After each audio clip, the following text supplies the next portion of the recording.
Smidge closer to the weekend, and we start our breakdown of the Coastal Carolina game. What to look for the Gamecocks in this game on Saturday. Because, yes, it's been a disappointing 3-7 season, but we only have 2 more fall Saturdays at Williams-Brice left. We'll enjoy them while we have them. I'm Elijah Campbell. He's Preston Thorne. She's Jen Jensen. And we are finally crowning Mike Furry as an offensive coordinator. You know why?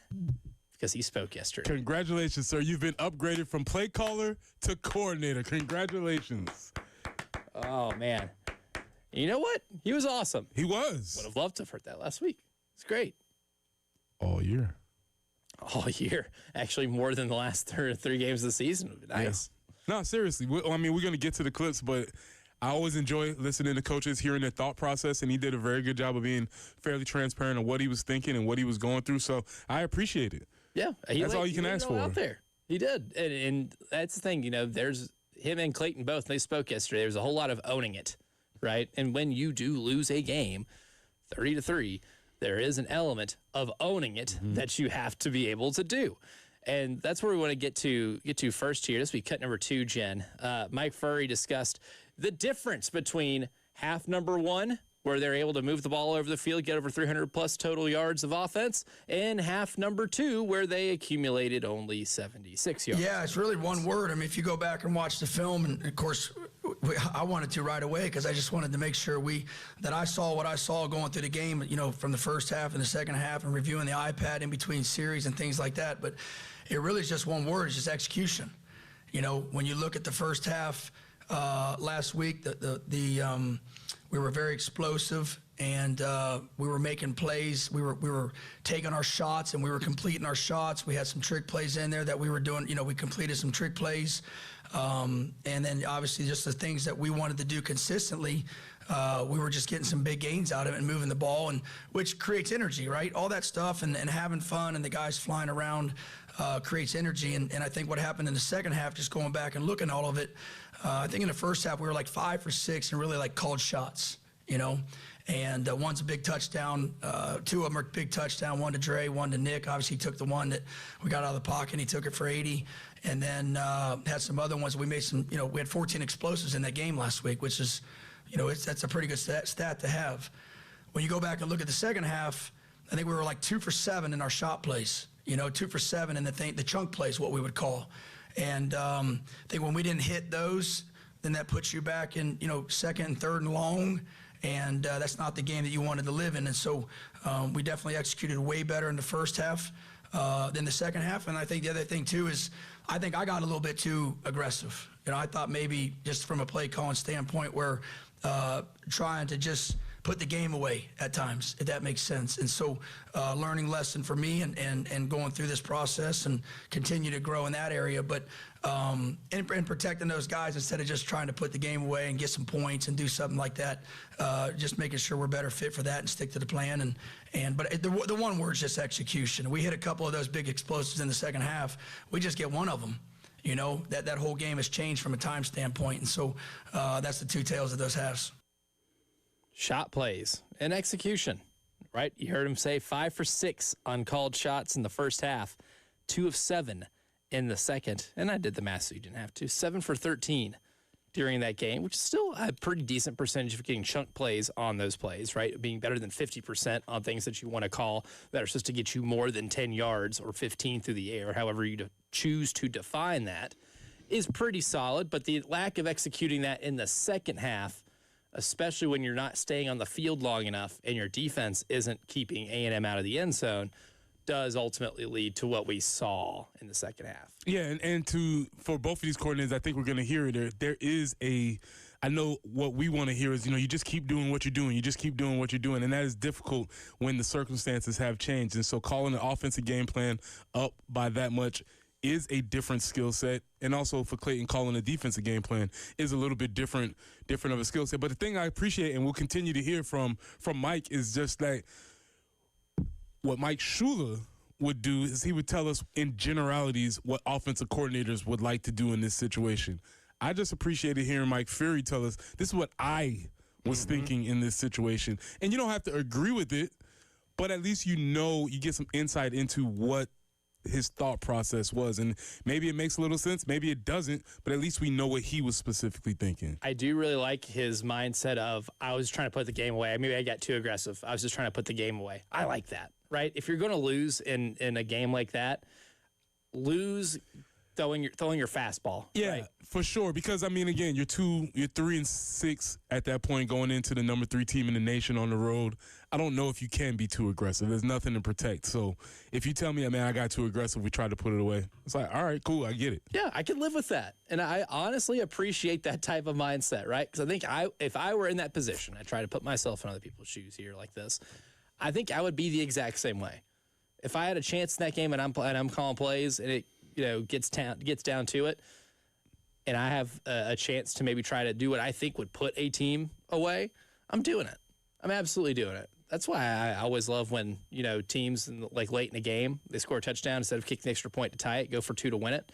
I'm like, if you give me a chance, if you tell me before a game, hey, I've got to play from the 2-yard line, I could win this game, I think I'm taking it every single time, especially in that type of circumstance. Mm-hmm. If you probably told Mike Furrey going into that game, hey, there's a couple plays or a couple drive situations where if you do achieve that play and you do have, I guess, whatever it's designed to do, you will put the game away.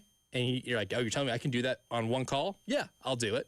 Right? So I appreciate not just the transparency, but I actually do really appreciate the thought process of wanting to maybe be a little aggressive in putting that thing away. It makes sense. And it makes sense. And again, maybe in that process where he's trying to score touchdowns, maybe the next time he gets in that situation, maybe he dials it back a little bit and just attempts to get a couple of first downs, even if you don't score, just to use the clock as your friend. But as a first-time play caller in that situation, it's a learning process. I don't have any problems with that. Well, especially when you're your first-time Division I play caller, because he's done it at a different level, and doing it in the SEC on the road against the number 3 team in the country. Huge moment. Yeah, there's a reason going into that. We're like, all right, good luck. Congrats. This is your introduction to SEC play calling. Try to knock this team out of the college football playoff picture. See if you can do it. But there's one thing in the game, too, that I noticed, and I noticed it more so in hindsight when watching the game back again and thinking about the opportunities that South Carolina had in the game. And I was like, well, what is one of the reasons why South Carolina's offense wasn't as successful in half number 2? And a lot of that is they weren't hitting on those chunk plays. So like when he said that, it makes sense because you think about the 2 offensive scores they had in that game. One was like the 80-something yard Nick Harbor touchdown pass. The other one was a bomb to Vandrevious Jacobs down the sideline. They were 2 explosive plays. They got into the red zone in the first half and had to settle for field goals. One, you could argue you lost a play due to bad clock management because you thought a pass was completed or incompleted, and it was completed, and the clock kept ticking. But the others, you could say, were just not great red zone execution. So when I found out Mike was going to speak yesterday, I was like, I think I want to ask about the red zone execution. Because maybe if instead of settling for 3, you go for the jugular and you're able to score on some of those, you're winning that game. I mean, if you end up losing by 1, the difference between 3 and 6 points is 3 points. That would have made the difference in the game. So that's what I asked, was about the red zone issues on Saturday, and this will be cut 4, Jen. This was Mike Furrey's response to my question. Yeah, that's the first thing I was saying the whole time. I mean, in the first half, it's just, man, we can't kick field goals. We can't kick field goals, and we know that. And I think, again, that the biggest thing is just being more efficient in the run game. Right, that'll help you out down there. The DBs aren't going to back up as much the closer you get to the red zone, and pressure and all those kind of things start presenting itself a lot more, just trying to kick you out of field goal range. So we got to be more efficient, to me, and not call some of the shot plays. I've been around a long time, and I know the old history of Coach Spurrier while he was here, and the turnovers and getting in the red zone and all those things, taking shots and being aggressive and stuff like that, and kind of a world that I wanted to live in and I've always lived in. But at the same time, what's best for our players when we get into those situations, and continuing to just keep moving the ball closer and closer and putting more stress on them than trying to just get a one-hit wonder, play to score a touchdown. I would like to know whether that's actually a real thing. I wonder if that's something that we just remember Spurrier doing all the time, or did he actually do it all the time? You know what I'm saying? Like Perception versus reality. I would with love to Steve see. I Spurrier. would love to see a actual breakdown of did Spurrier actually really take shots every time after a turnover, or do we just remember them because sometimes They were successful. it's because they were successful? I don't know. I don't know, but I just interesting to hear him. You know, you have these different ideas of what you think this is what I'm going to do when I get in that situation, and you're like, maybe I shouldn't have done that. Maybe I should have tried to approach it a different way. Again, I'm just appreciating the insight into his play calling mind that we never got from the previous play caller. I appreciate that we got that, right? Like that's the big thing for me is I really appreciate that we were able to get that. And given the circumstances, because he did make it very clear early on that like you can't completely wipe out the last playbook, right? You can't. You have to make tweaks and modifications because you've been running the same offense for how many months now? 4 months? You probably need to be making tweaks. That way everybody's still at least on the same page as to what you're going to do. But I think what that does tell me is I do feel maybe if I'm a Gamecock fan, I'm feeling a little bit better about having a week like Coastal Carolina, a defense you should be able to score a lot on, right? I feel a little bit better about their ability to do that now, and then being able to go into a game against Clemson, which is going to be your Super Bowl now because that's your last game of the year, and it's an in-state rival and a very hotly contested rivalry game. It would make me feel better about your chances being able to at least win those and end what was a disastrous season on a high note. Yeah, absolutely. And when you looked at that first half of offense, it might have been the same playbook, it might have been the same plays, but it was not the same offense. It was clearly something different, and I think it goes into what he was talking about. There was a calculated effort to take shot plays. There was creativity with the trick plays that they ran. There looked like there was a flow and a rhythm to that offense that we have rarely seen this year. So I do think that is, if we was to put our Garnet goggles on, that is something that you can maybe lean on for the next 2 weeks. Oh, for sure, especially in that first half, right? And now the test is like, can you do it for a whole game, right? Can you apply the lessons that you learned and not being able to move the ball enough to get out of College Station with a win? Can you apply that to these last 2 games and get it to where this offense for the first time this year puts 4 quarters of football together where you're able to score more than 2 touchdowns in a game?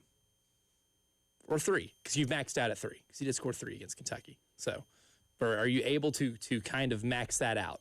That's kind of my big question for him. And if he does, then he set himself up nicely. Even if he's not here to be a play caller, he could maybe do that somewhere, right? If that's what his ambition is to be a full-time play caller, I think that's putting up something together that could make it possible for him to be able to do that later on down the road. Yeah, and I think that's important to note because, again, there are changes coming amongst the staff, and we don't know what the changes are going to be because Shane has mentioned that he's open to reconfiguring the staff in all types of ways. Mm-hmm.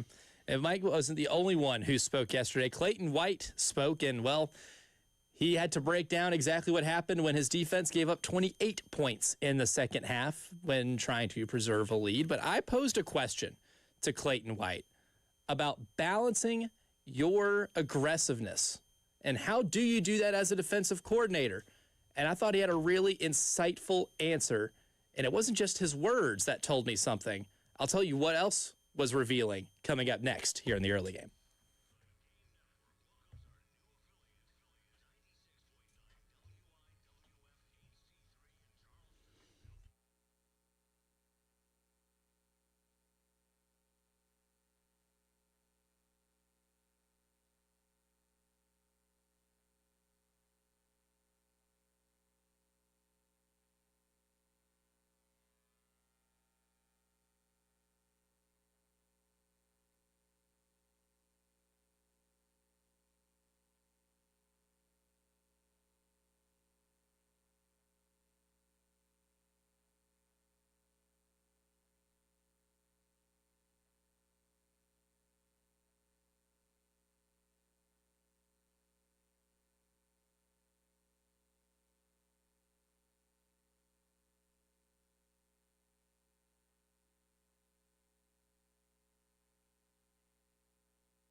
Preston here for our friends at Integrated Media. Listen, we've been trying to tell you all year that you needed to get yourself ready. Well, what are you waiting for? The season is slipping by. You can still call them, and you can still get everything you need with the folks from Integrated Media. My favorite thing that you can get from them is the Wi-Fi that works indoors and outdoors, because you can have all your devices playing without any lag. That means you can have your laptop, your iPad, your phone, your TV, whatever you want. You can have that all playing at the same time, playing all the sports, playing all the NFL playoffs coming up. You can have all that playing at the same time, and Integrated Media will set it up for you. From home theater setup to adjusting your thermostat, monitoring your security systems from your cell phone, Integrated Media is who you need to call. Call 803-948-8327. That's 803-948-8327. Or reach them online at integratedmediainc.com.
One accident to make you aware of this morning: South Lake Drive at I-20 in Lexington.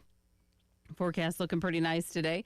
A little bit cooler than yesterday, but still beautiful fall weather. 74, 78 tomorrow, and just a couple pop-up showers possible on Saturday. Just a stray shower. Nothing, no kind of a washout. Should be a good day for tailgating and for the game itself. 80 for the high. Right now, 53.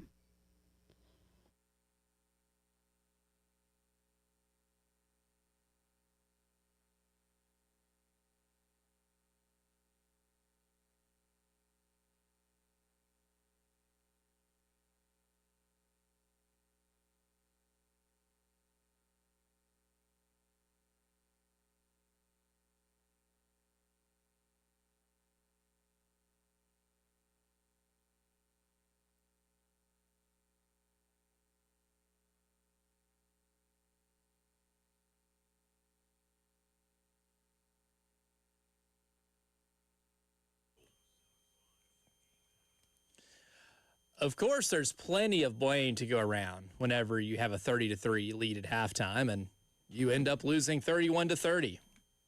You get some blame. You get some blame. You get some blame. It's the Oprah meme. Yeah, everybody gets blame here, right? You get some. You get some. Well, we talked about some of the offensive shortcomings. Mike Furrey was very upfront about some of the things that they didn't do or weren't able to do in the second half that resulted in what we saw at College Station. But what happened defensively? Well, Clayton White spoke yesterday, and this one's going to be cut 12, Jen. This was his overall assessment of what went down in the second half from his perspective. They got rolling. We didn't answer. We didn't, accountability. Obviously, you definitely, as a coordinator, you got to take the brunt of it, and definitely will. Always didn't get the guys. When we in the locker room, like Coach Beamer said, we was in there. We said they're gonna strike back.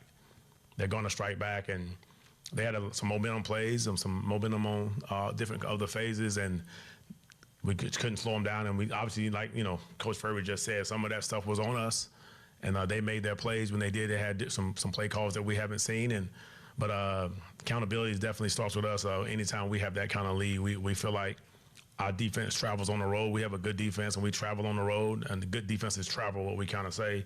And obviously, we did not step up to the plate when we needed it the most. They didn't step up to the plate when they needed it the most, and to be fair, A&M did get rolling, right? They kind of woke up a little bit, and you knew they weren't going to come out of the half feeling sorry for themselves.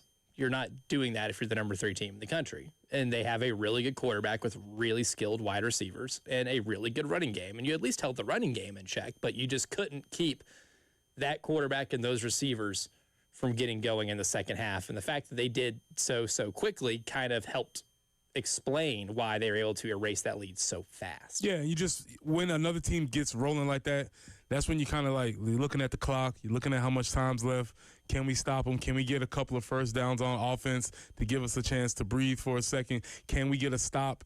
We're probably not going to get many because that's how the game goes. And that's why I always push back against the idea of football is not chess. It's not. It's not even checkers. It's human beings playing on the field.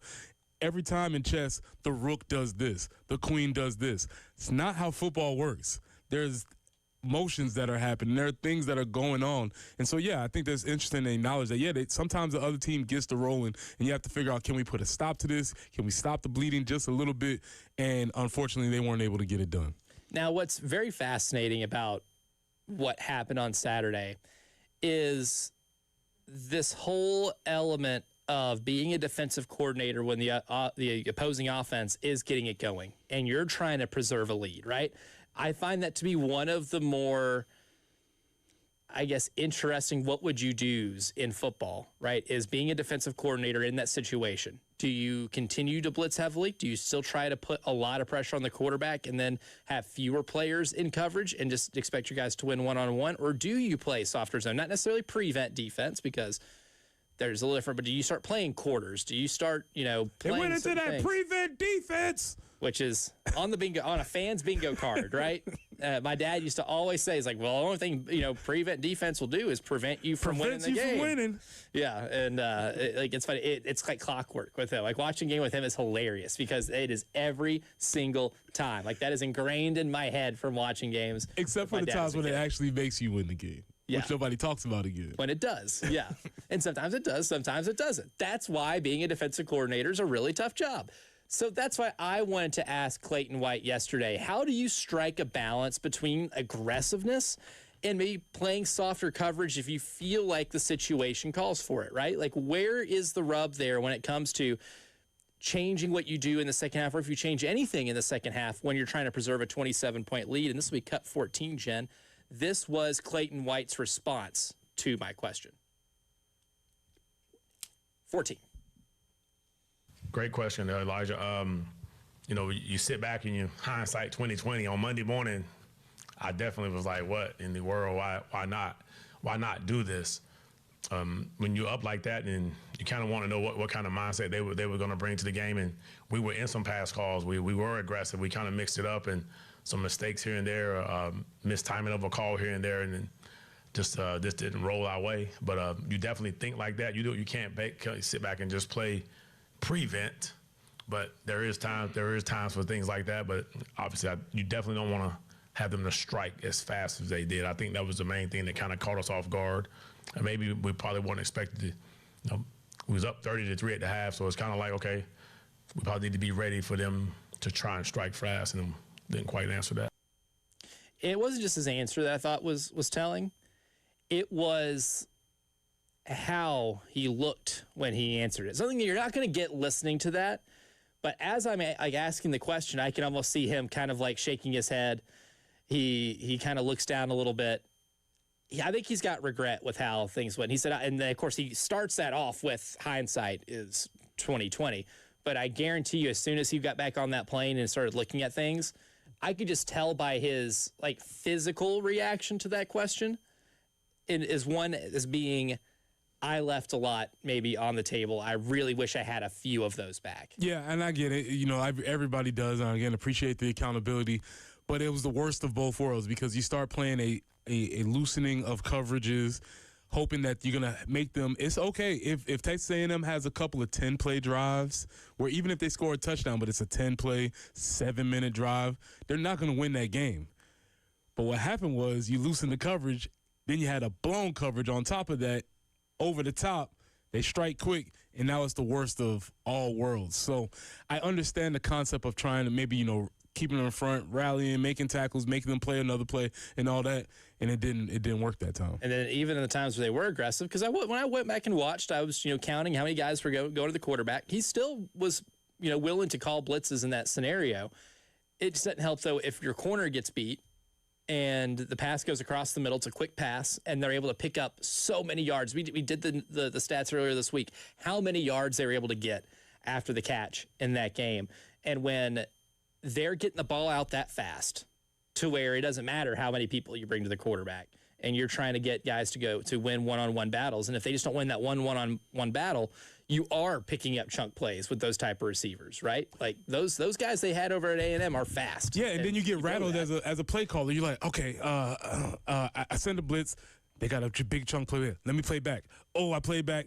They got another big play. What do I do? Now you're scrambling. You're on your heels instead of being the one that was, dictating the pace of the game. And you get into that situation. That's when he talks about them rolling. Yeah. It's kind of just who is on more of the offensive as far as dictating how the game is being played. Tough spot, man. Yeah. Obviously, you're a big boy. You can handle it, and you have handled it. You just failed in this situation. Right. And like, do I trust him to be able to handle that situation better if that opportunity arises? Absolutely, right? I could tell that there was definitely some second guessing after the game, and that's what you want your coaches to be able to do, is to kind of reflect in that manner. That is definitely a learning experience, and I think one of the things now, like if you're watching a game and it's a 27-point game at halftime, I think doing what A&M did and being able to get to somebody early enough to where you can rattle your opponent a little bit is something to watch for. Like, I think now the more I think about it and the more I went back and watched it and hearing Clayton talk, the worst thing that could have happened to South Carolina in the second half was A&M immediately scoring and then using it on a big play, right? And immediately marching down the field and getting in the end zone, because that does set the tone for what happens the rest of the half. But there's another game. There's only 2 left.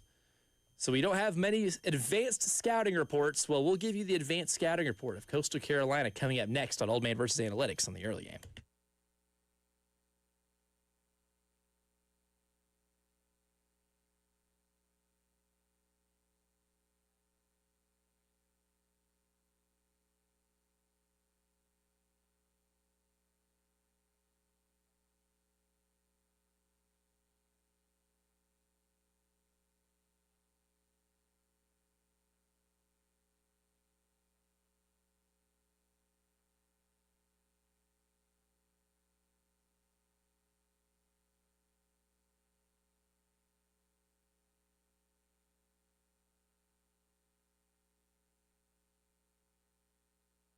Press in for Cato's Power Equipment. Cato's Power Equipment has been family-owned and serving the Midlands since 1983.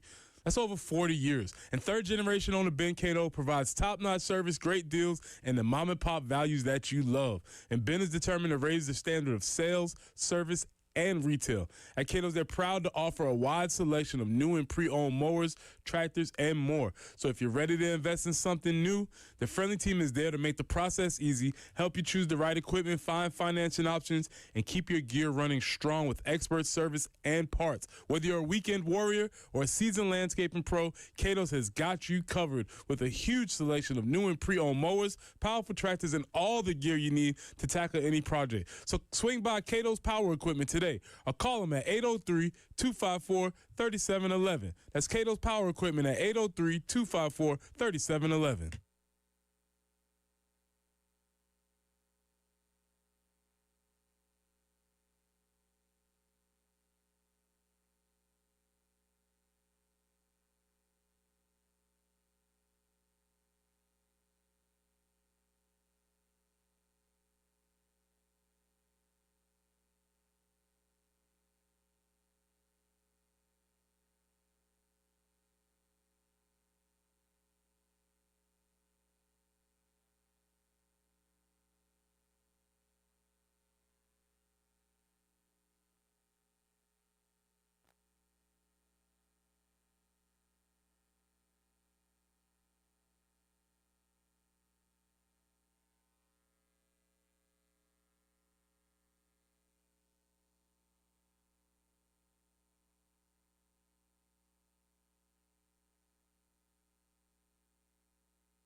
South Lake Drive at I-20, an accident reported there. So allow a little extra time if you need to go through there.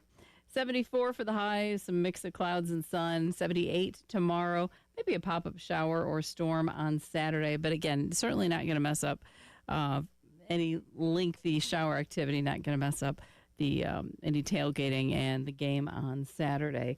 And our high, again, will be 80. Right now, there's a little bit of patchy dense fog in places around the Midlands, and it's 53.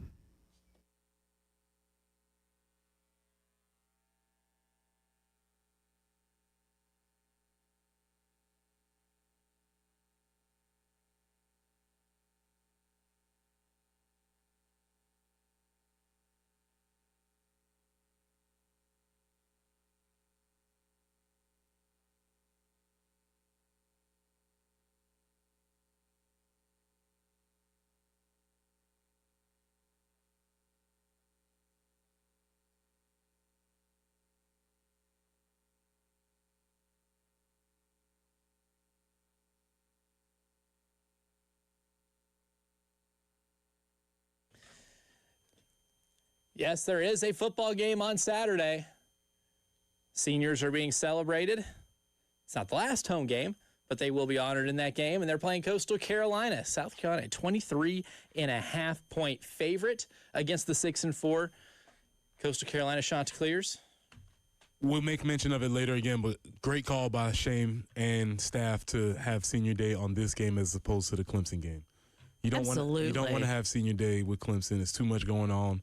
It's a great day. Give it its own thing. Give it its own time. Good call. Yeah, give it its own thing to at least be celebrated. So I appreciate that.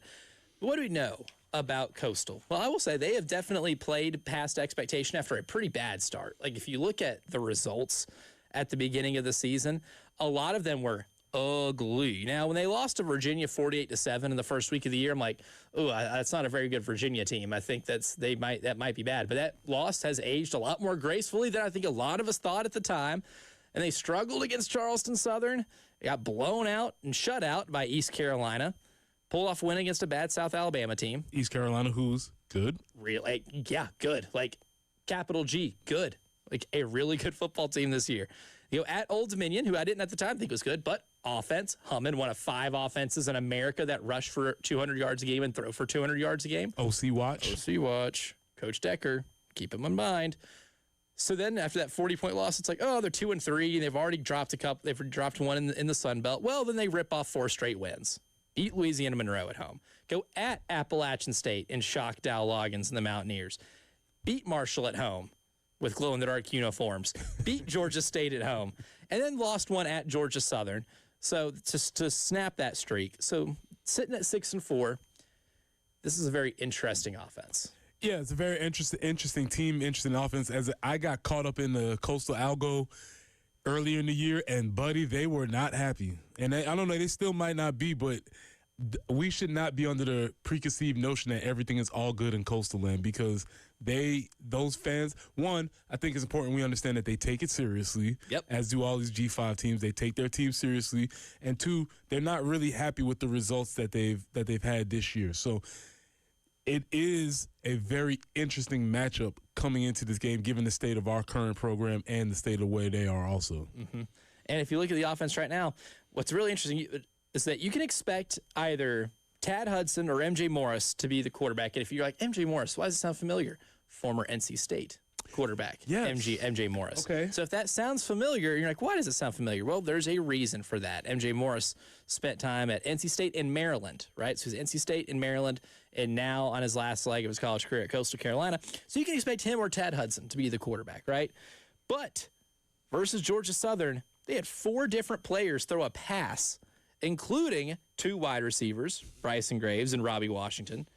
However, the pass offense can be a little sloppy because on the season they have 8 what is considered big-time throws, with all pass throwers on Pro Football Focus, 20 turnover-worthy plays. So that leads me to believe, or to pose the question, is the most challenging part of the offense just the unpredictability as to who is taking the snap?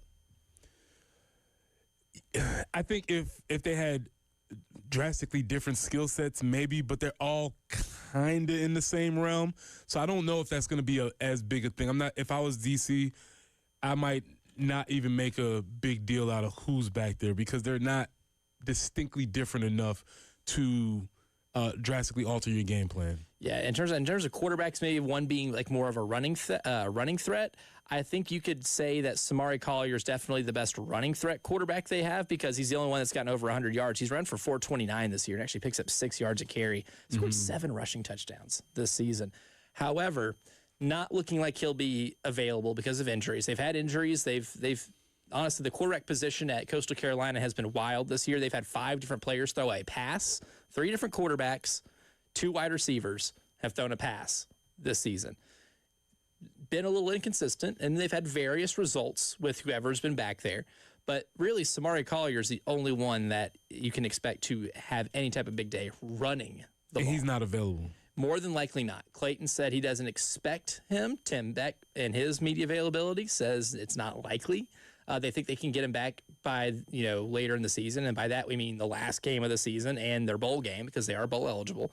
So for the bowl game, they might have Samari Collier back for that one, but maybe not looking likely. And if you are Coastal Carolina and he is as valuable to their team, because of what he does with his legs and with his arm, then I'm probably not playing him against South Carolina, right? You have bigger fish to fry in your league, right? I don't think they're contending for a league title at 5-2, but they end the season against James Madison. I'd like to have him ready for James Madison. Yeah, they want to play that game. And just when you think about the Coastal offense, what's happening there is Tim Beck runs more of a traditional offense, right? And the Coastal fans are coming off of a coach that ran a really fun college offense.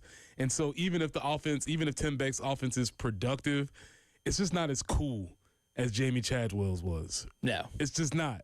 Not as cool and funky. Yeah, and so, but that's a benefit for Clayton trying to prepare because you don't have to prepare for something super weird. It's a traditional type of offense, and so these types of games, you might be a little bit nervous about them if you had a Jamie Chadwell type offense coming in or an ODU offense coming in where they do some quirky things, but that's not really what Tim Beck does. So I think that is a bonus when you're trying to prepare for a lesser talented team at the end of a season. Now, they do run the ball well in comparison to their Sun Belt peers. But traditionally. Yes, traditionally, right? It's not, don't confuse it with Rich Rod's old West Virginia offenses or anything like that.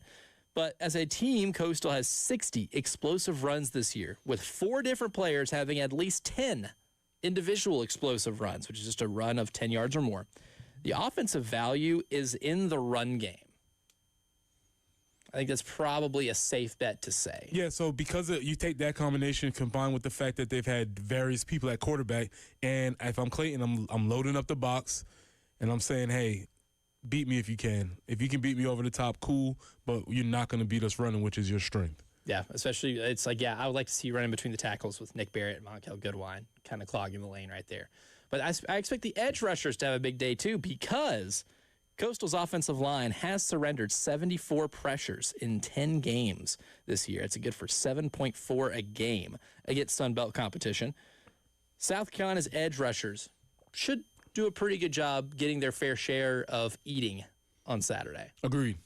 And you should expect them to be in the backfield a lot. Yeah. Which is why I understand people's, I guess, attitude towards the team after losing that game against Texas A&M.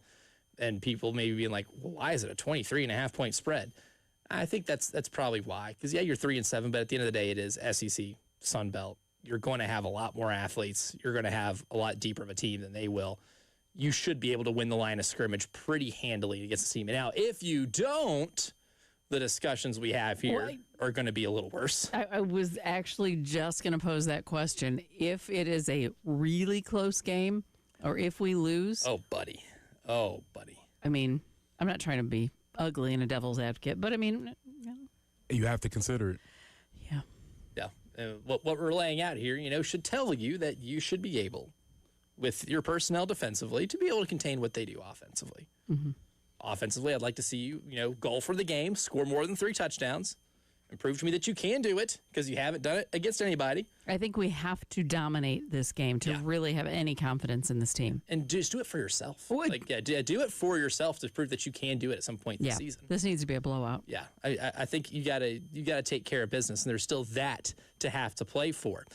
But how much better would it make us feel if you beat Coastal and beat Clemson? How much better would it make Gamecock fans feel about your prospects for next season? Well, we'll discuss that next here in the early game.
Now, will winning these next 2 games, these last 2 games, get the bad taste out of Gamecock fans' mouth of the 2025 season? It's an interesting question depending on how bad the taste in your mouth is. And this reminds me of the ultimate horror story that thankfully I didn't experience, but was in the room with somebody when it happened. Here's a scenario. Had a bunch of friends over. We're in the bonus room at my mom's house. My buddy Jeff loves Copenhagen. Okay. Copenhagen long cut guy, right? That's his thing. And we all had McDonald's that night, so we have McDonald's cups on the table, and he's boy. using his as a spitter. Well, we all fall asleep, watching a movie or something. And buddy Connor wakes up in the middle of the night. He is really thirsty. He grabs the McDonald's cup that thinks is what is left of his sweet tea, and he's gulping it.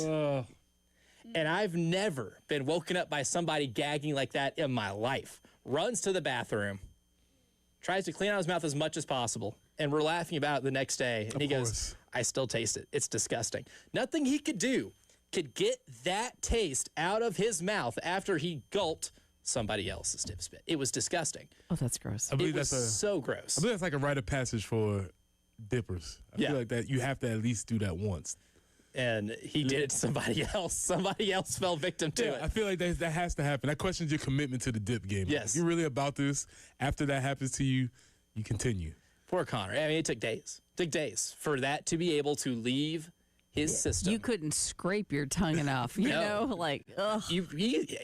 I'm sure deep in his mind, he wanted, not even really deep in his mind, he wanted to request a new tongue, right? Because the one that he has permanently tarnished. And it would be for me. I've never felt more empathetic for a human being in my life than him in that moment. So is it that bad for Gamecock fans to where nothing you can do can get that taste out of your mouth? Or is there a scenario where you do look good against Coastal, you beat your hated rival in the upstate, and it at least takes you into next year feeling a little more optimistic? That's a question I'm really curious about. Yeah, I'd be really curious to hear folks' answer. For me, no, I don't think anything can get the taste out of my mouth for this specific year. Unfortunately, I do feel like, especially with this game with Coastal, going back to Jen's scenario, a close game, heaven forbid a loss, could obviously make it worse. So I'm not sure what's worse than dip, cup, spit, but that's what this season would taste like with that happening. There is some salve that you can get from winning against Clemson. Both fan bases have had a disappointing year, so that could be something. But I don't think it would take away from the general disappointment from the year for me specifically. Now, we've asked that question. That was our poll question of the day yesterday. Would wins against Coastal and Clemson make you feel better about next season? Almost 200 votes, so we have a decent sample size here. 50.5% say yes. 50.5. 49.5% say no. That tells me there's a 1 vote difference Good poll. between the two, right? And our buddy Craig responds and says, hard to answer because you don't know who's leaving the team, who the new offense coordinator will be, and what transfers are coming in. Which, yeah, I mean, that definitely makes it harder to answer because there's a lot of question marks of what next year's going to look like. One person, Cutlass Music, says, nah, not going to be indicative of the team we'll have next year. Losses will make things get super ugly, though. We also have another comment says, it says, I changed my answer. No, it would not, but losing them, sure, AF would make me feel worse. And I don't think AF stands for Air Force.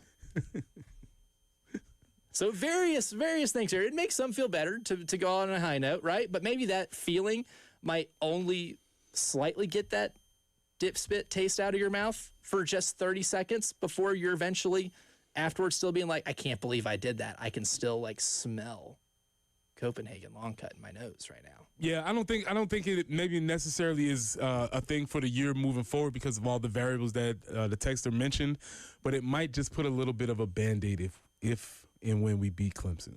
Yeah. That's a little bit of a Band-Aid. Yeah. On a flesh wound, be. for sure. Yes. You know what I'm saying? Merely a flesh wound. But it could be a little bit of a Band-Aid. Because I was curious as to about, like, how much can be salvaged with a fan base this year. And I don't expect it to be a lot. I'm not here to tell you that, you should feel great if you win the last 2 games. I'm curious to know, if you do that, how much does that actually soothe things for you while we go through a long off season?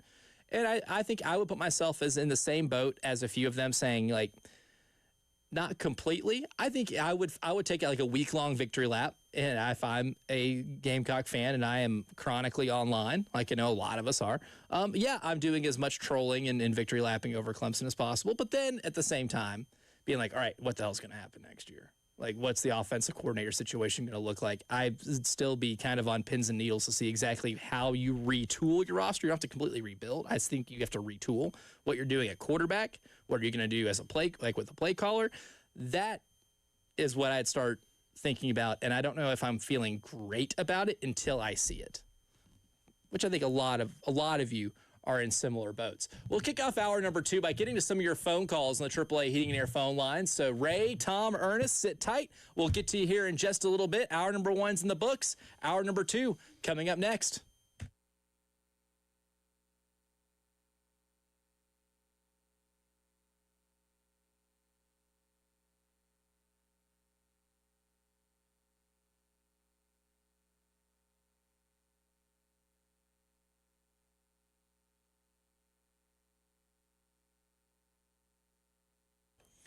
Oh, Thanksgiving's almost here. It is a week from today. It's coming by fast, so take advantage while you still can of Zerorez Carpet and Air Duct Cleaning's November promotion. Now, remember, all you got to do is mention my name, Elijah Campbell, at 107.5 The Game, to be able to unlock this special promotion where you can get $45 per room of carpet cleaning for an unlimited amount of rooms. And if you schedule 3 or more rooms, you can add on a hallway for just $1, right? This is Zerorez's way of thanking you this season and making sure that you are able to celebrate Thanksgiving, host everything, and do everything you want to do, having people over and having your house look as clean as possible, because it's been a long year, and I know if your house is like mine, it has seen it all this season, so give your house a refresh for the holiday season. Schedule online at ZerorezColumbia.com, and remember, Zerorez, spell it backwards or forwards, it's the right way to clean.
Longtown Road at Clemson Road, an accident there. Also on I-20 eastbound, just after Longs Pond Road, the 2 left lanes are blocked. So if you're cruising along I-20 eastbound, approaching exit 51, going to need to get right.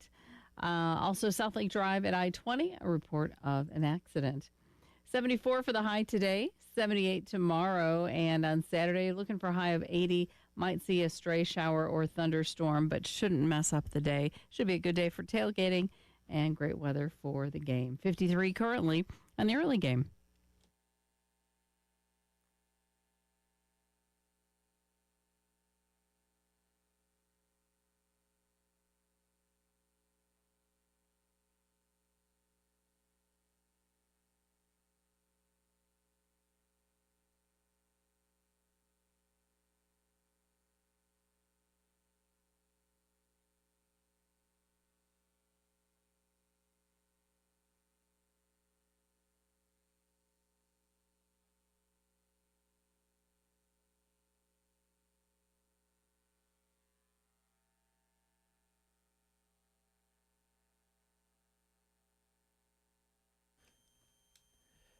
Hour number 2 of the early game starts right now. I'm Elijah Campbell. He's Preston Thorne. She's Jen Jensen.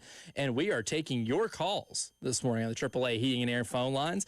You can answer the question of whether or not a win against Coastal Carolina in Clemson would make you feel better going into next year.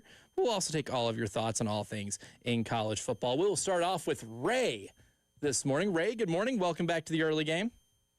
Good morning, everybody. Good morning. Happy Thursday morning. On the question, I'll answer that first, and I'll go into what I was going to state. It would make me feel – I don't think it would make me feel any better going into next year. Now, being Clemson would definitely make me feel better for a little bit, no doubt. I mean, that game, Elijah, I know it's hard for you to understand this. That game means more to us than any SEC game, unless it's an SEC championship game. I know that's hard to understand, but that's just the way it is. And what I was going to say, call in and say, is that really the big factor for us in this game, in any game, is can we get pressure on the quarterback? When we send 5 guys or more, of course, school could say that, we seem to do pretty good. Like the first half against A&M, we were able to get so much pressure on Reed. He was just, I mean, he was coming unglued. I don't know, because I didn't want to look at the game, and I don't have time to look at it, if A&M changed their blocking assignments or what might have happened, or we weren't sending as many people.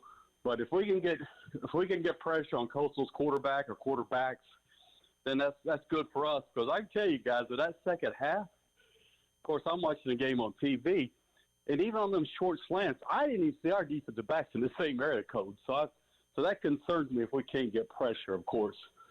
But we'll see how it plays out. But Elijah, earlier you said that you may feel like Coastal would be holding guys back because of playing JMU for the conference title.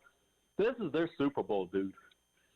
I mean, they're going to bring it all. Well, I'd say they hold out their quarterback who is injured right now. And if he's not 100%, yeah, you're not going to play him. Yeah, no, you have but I thought the way your connotation was they're going to save players. But no, you're right. Okay, I agree with you there. But no, if they got guys that can play and they're not injured, oh, you best believe they're going to be out there because they truly feel they have a chance.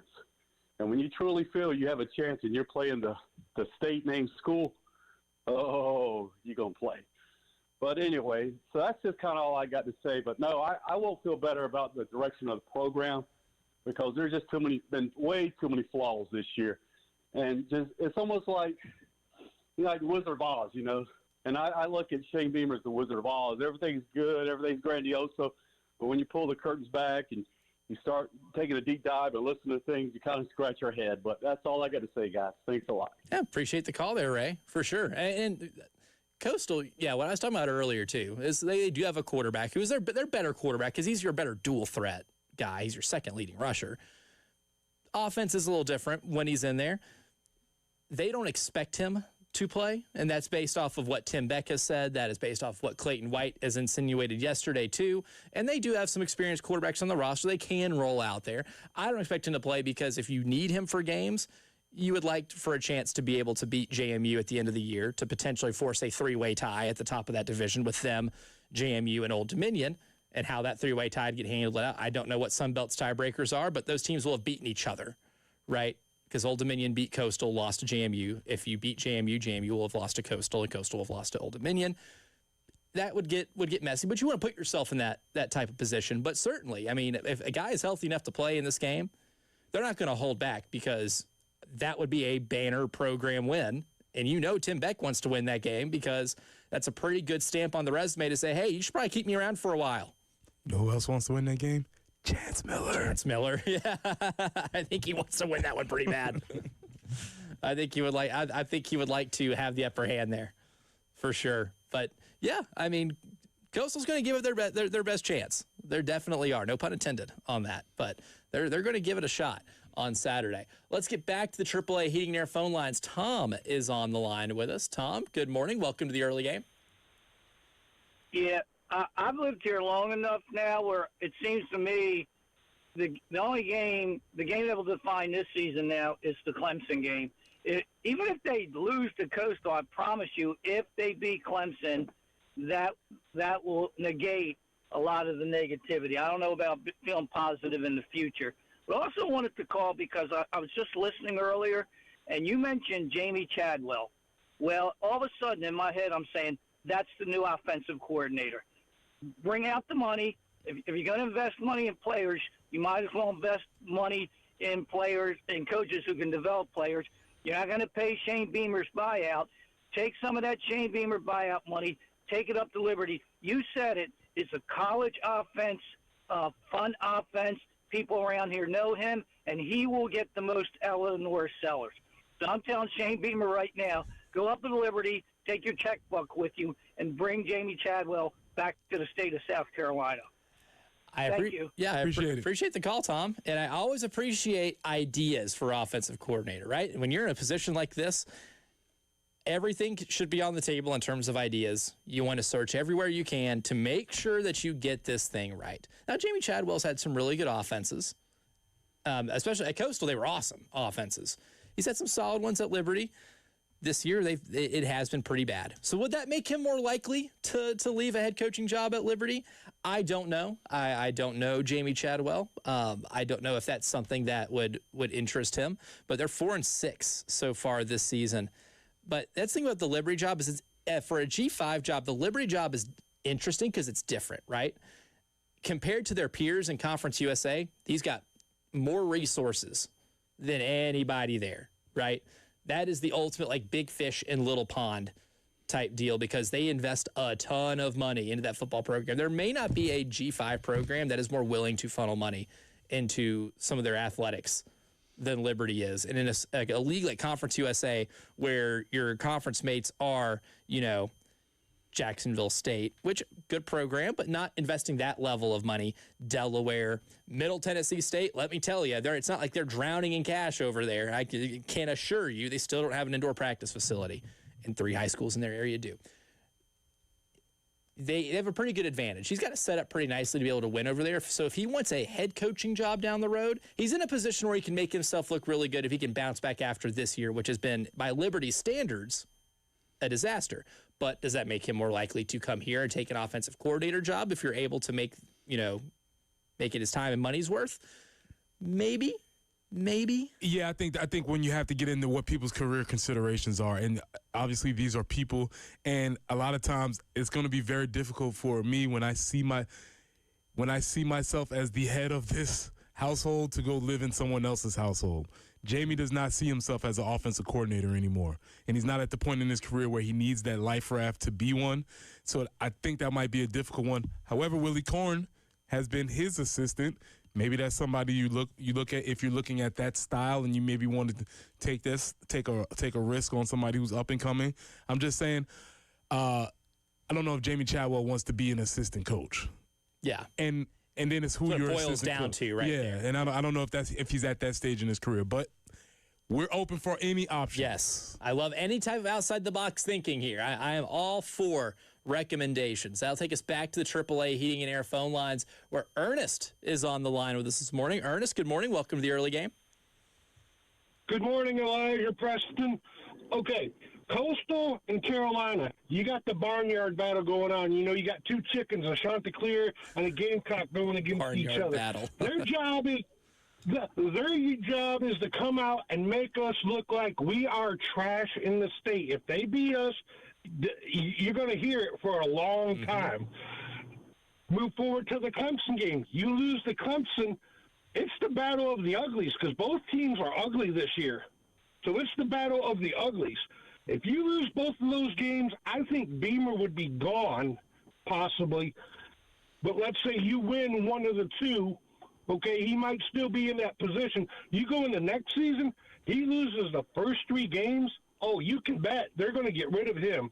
Like I said the other day, there's something still rotten in that fridge, and you got to get rid of it in the off season.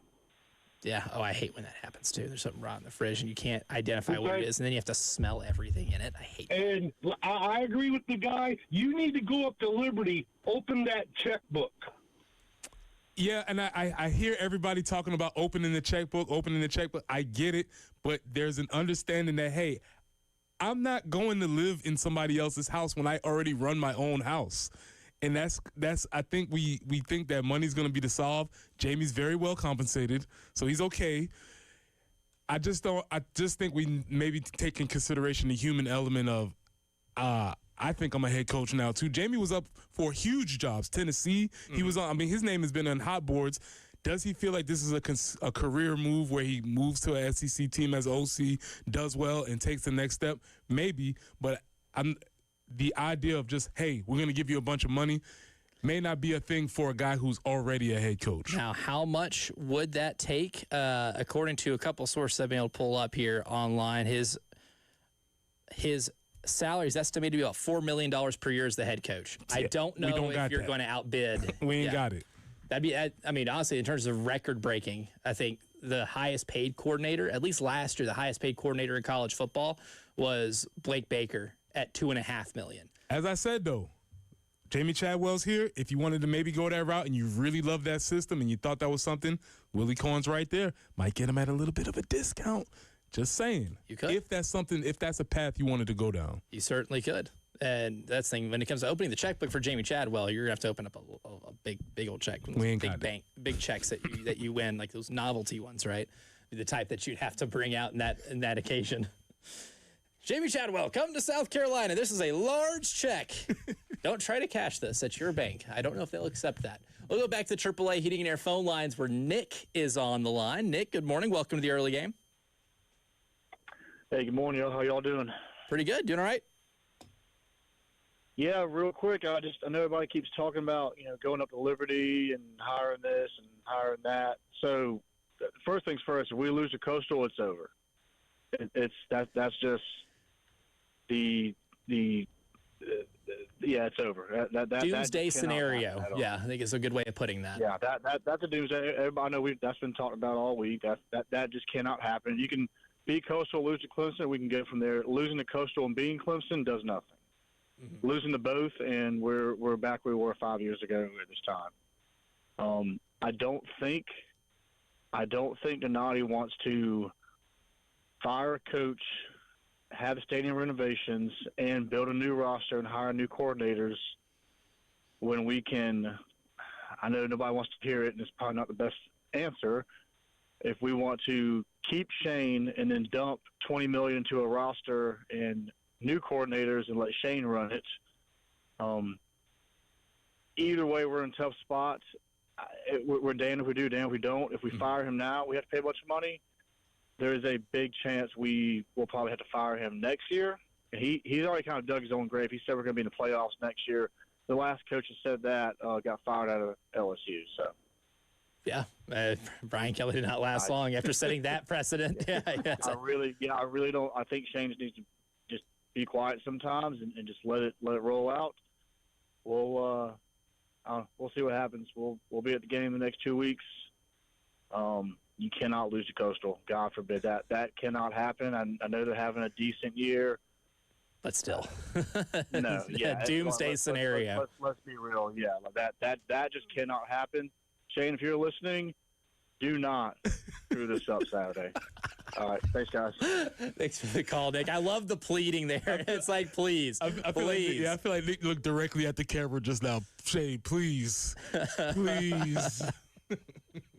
I will not blink twice because I'm not okay.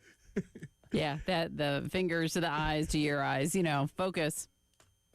Interesting thing, though, there to be said about instead of, investing in a coaching buyout, if you use some of that money to just say, hey, okay, we're going to just really go all in, go big game hunting in the transfer portal, really try to outbid a few people and try to get a couple of those guys here to make the roster next year to where it's competitive. Something to be said for that. There is something to be said for that, but listen, man, I'm a home cook. If you give me a bunch of high-end truffles, I don't know what to do with them. I'm going to burn them, and it doesn't matter. I'm going to waste them. So I hear you, I guess, but this staff hasn't proven that they can handle that yet until some changes need to be made. Don's team got a big win. We don't have to worry about them losing to mid-majors because they beat one by 50 last night. We'll tell you who and look at the rest of their non-conference slate for the morning meeting next.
Pressing here for our friends at Absolute Glass, the premier glass company of the Midlands, offering auto, home, and business glass repair. If your glass is damaged, shattered, cracked, or broken, they can handle the job. If it's a cracked windshield, that's no problem.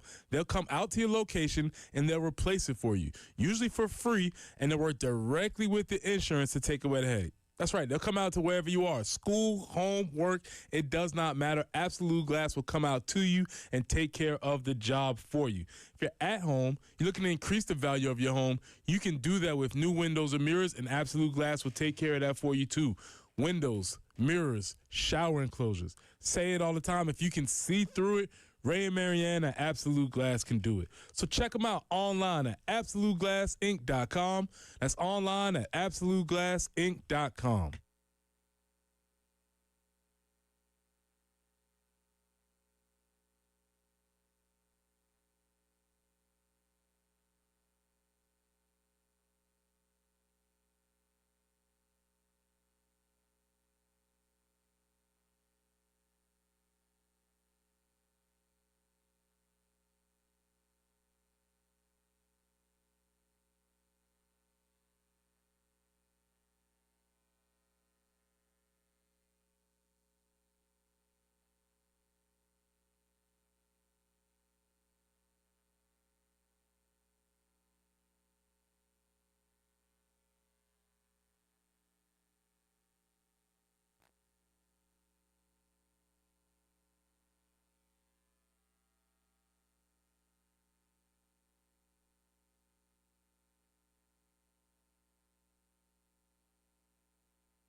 This morning, we are still working on South Lake Drive at I-20, also Longtown Road at Clemson Road, an accident Cromer Road at Mineral Springs, and if you're on I-20 eastbound approaching exit 51, that's Longs Pond Road, you're going to need to be getting to the right. The two left lanes are blocked, so a bit of a slowdown there for sure. 74, that's the high we're looking for today. 78 tomorrow, a couple showers on Saturday, maybe just a pop-up shower or thunderstorm possible. Not going to be a rain out by any means. 80 is going to be our high though. And right now we are sitting at a lovely 53 on the early game.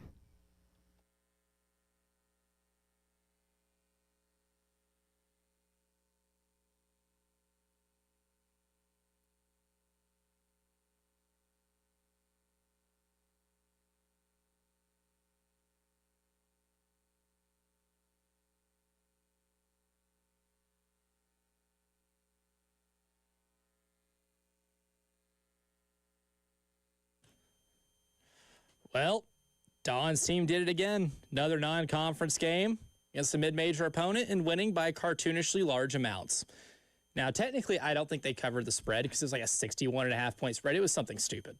I mean, like, it was something cartoonish that when I saw the line, I was like, that can't be real. Now we're just being silly. But they did win by 15. You can never consider that a disappointment because you scored 100-plus points and you did something really special. We'll tell you what that is to kickstart today's morning meeting. Good morning. Good morning. Repeat after me. Today will be an awesome day. Let's go. Good morning, great today. Today will be an awesome day. Good morning, great today. Today will be an awesome day. It will be an awesome day because when your team wins by 50 points, it's fun to take a nice little victory lap, especially when it looks like they're playing really well. And you did it without one of your best players scoring a ton of points, right? Like Tessa Johnson only had 9, but you still had 3 players score north of 20 in last night's 106-56 win over Winthrop. That's not happened in a few years. It's been a while since South Carolina's pulled off a feat of having 3+ players score 20 or more. Just struggling to come on with my third. Joyce had 22 on 9 of 13 shooting. Nice. Tanaya, 24 points on 8 of 11 shooting, 2 for 4 from 3. Raven, Nope. don't have the third. We're doing it in a manner I'm sure Don was thrilled. Medina Okon. Medina, yeah. 23 I was like, yes. on 10 of 12 Nice. with 6 offensive rebounds. All things considered, she's going to have to come along maybe more so than was anticipated at the beginning of the season with the loss of Chloe. Yep. Right. So that's going to be something that's going to have to be a continuing theme throughout the year. Yeah, you might have to rely on her for maybe more offense, especially if shots aren't going in, because they didn't shoot particularly well from 3. I'd say you shot poorly from 3. You're 5 of 17 in the game from 3-point range. But if she's there to eat up a lot of the offensive rebounds and get a lot of putbacks, I like your chances of being able to survive games where you don't shoot particularly well, especially with some of the non-con games coming up. Like, if we're looking at the rest of South Carolina's non-conference schedule, Sunday they'll play Queens at home, and then they will go to the Players Era Championship in Las Vegas. They'll play Duke the first game there. I'm old enough to remember the Elite Eight last year, where Kara Lawson's defense dragged that game into the fiery pits of hell and made it ugly, right? The game was in the 50s, and you had to scratch and claw your way out of it, and we saw closing time Chloe in the final minutes of that game help put it away. But you had to win that game by holding them defensively and just getting whatever points you can. It was an ugly basketball game, but it got you to a Final Four, and that's the one game. What is impressive about Duke, even though Duke has not been off to a particularly good start this year. Lost a game against West Virginia in which a little fight broke out, and West Virginia had to finish the game with just 5 players. They had nobody on their bench for the last little bit of that game. A little brouhaha, if you will. Kerfuffle, Donnybrook, right? We can go on and on. All those words appropriate to describe what happened in that game. That's why West Virginia to finish with 5. West Virginia ended up winning that game. It's not been a great start for Duke. They've looked underwhelming. However, it's still a Kara Lawson coached basketball team, and she's going to want to try to get this game in the 50s, right? That's what she wants to do. And they are, if anything, a very well-prepared team, because one of my favorite things about covering like tournament games is you get to be on the floor for the games that you cover, right? So you get to hear a lot of things that you don't normally get to hear whenever you're sitting a little further away in the designated press area. You get to hear things called out on the sideline. And I love nothing more than sitting there and trying to decipher what your hand signals are, right? I like to get my Connor Stallions hat and put it on. And whenever you put up a hand signal, I want to see what type of actions you're running out of that. Well, one thing I noticed when they played Duke last year, anytime Dawn would make a call from the bench, Duke's players were calling out where players were going to cut from. They scout so well. That's one of the reasons why they hold opponents to low scoring outputs. Now, does Duke score a lot and efficiently? Not really. But what they're really good at is being incredibly prepared and knowing your offense as well as you know your offense. So that's going to be a challenge. And depending on that result, they'll play either Texas. Again, I'm tired of playing Texas. For the love of God, I don't want the Net to play Texas. Hey, Vic, good to see you again. Now, granted, Dawn Staley, she probably has like some stake in whatever businesses Vic Schaefer might be involved in because she's beaten him so much that he, owes that to her because she owns him, right? Like Dawn Staley versus Vic Schaefer mismatch. But tired of seeing it. You played what? You played twice last year. You played in the SEC championship game. You played in the Final Four. Saw them 4 times. So I've just seen them play 5 times in the last 2 years because they're going to play in the regular season too. Thankfully, just once. Then that'll be 6 times in 2 years that you will have played this team. That's not counting what you might see in the SEC tournament. You might see them in the NCAA tournament. Good chance that you end up seeing them 4 times in 2 straight years, a total of 8 times in 2 years. Don't want to see that. Or they can get UCLA, which is what I really want to see. Like the test I want to see South Carolina have, like the big one left in non-conference, because the game at Louisville is going to be tough. It's a good road game, good road challenge. I really want to see them play UCLA because out of non-South Carolina and UConn teams that I've seen this year, the team I think I'm highest on outside of them is UCLA. I think they're back. They brought back a lot of players. Lauren Betts is still really good. I think she's gotten better. I really, what I want to see on Thursday, November 27th is South Carolina take on UCLA. Yeah, I had to just check on that. But last year's game against UCLA was the one that maybe we started raising our eyebrows like, okay. Yeah. It might be different this year. There's a team that exists out there that will have better size than you, that will exploit maybe some of the things that you do and do not do. And UCLA did that really well. And it was a loss where you got it handed to you a little bit at Poly Pavilion last year. I want to see them get another crack at UCLA. I think UCLA is a legit national title contender. But then, of course, after that, you're at Louisville, and then you have home games against NC Central, Penn State. You're at South Florida, at Florida Gulf Coast, a little mini Florida tour for the Gamecocks, and then going at home against Providence on Sunday, December 28th. Then you get into SEC play. That's kind of what you have left to look at for this team when it comes to conference play. Don't have enough time to take the call, but coming up next, we will have the Underdog Challenge. David, if you want to sit through, we'll get you at the end of the hour. But Nick Harvey has entered the studio, so you know what that means. It's time for the Underdog Challenge, where it's getting a little close at the top between Team WIS and Jen Jensen. We'll give you updated standings and give you the winner from the text line coming up next.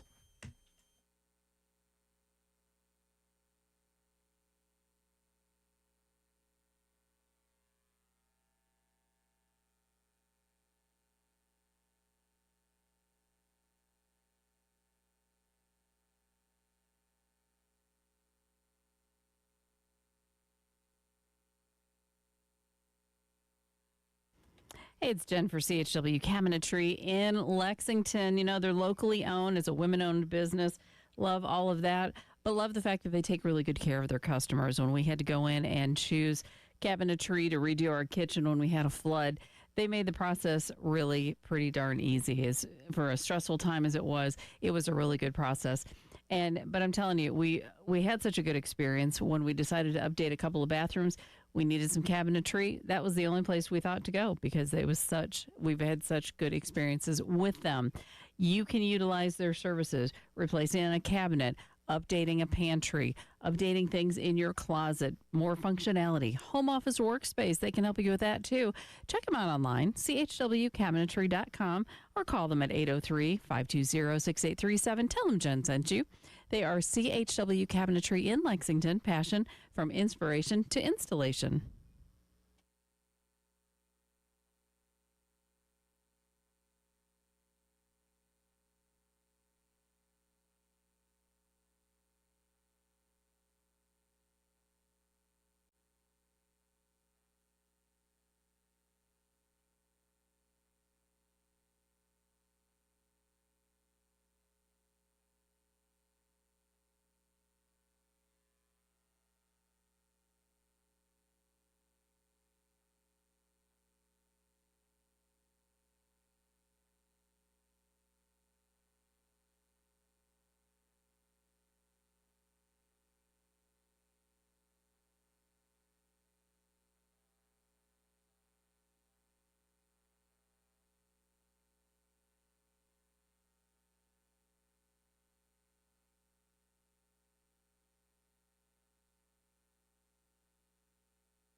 I-20 eastbound at Longs Pond Road, still slow going. The left lane is blocked, so do try to stay right and anticipate slowdowns there.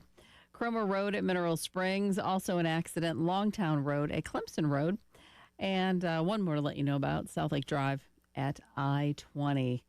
That forecast, pretty nice for the next couple days. 74 today, 78 tomorrow, 80 with maybe a stray shower or thunderstorm on Saturday. And it's looking pretty good overall. Nice kind of fall-like weather. 72 on Sunday. Right now, 53 on the early game.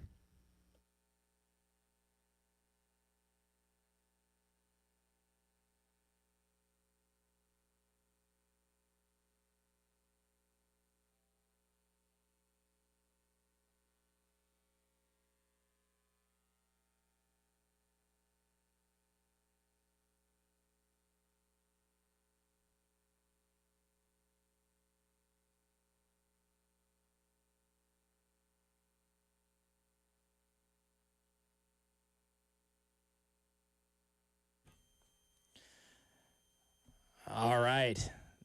Early game underdog challenge. We have developments.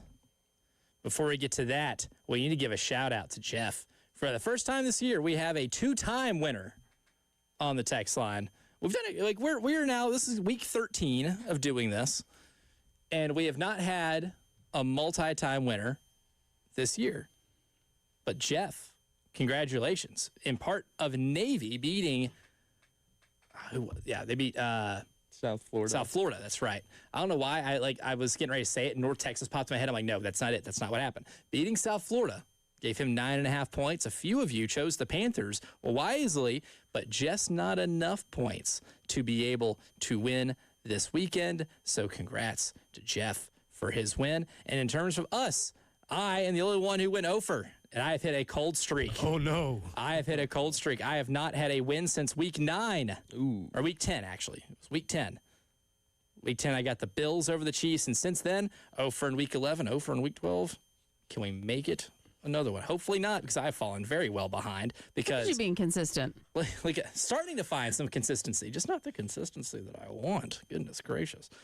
But Team WIS with Navy beating South Florida, getting them 9.5 points, moves them to 76 points on the season. They are in first place.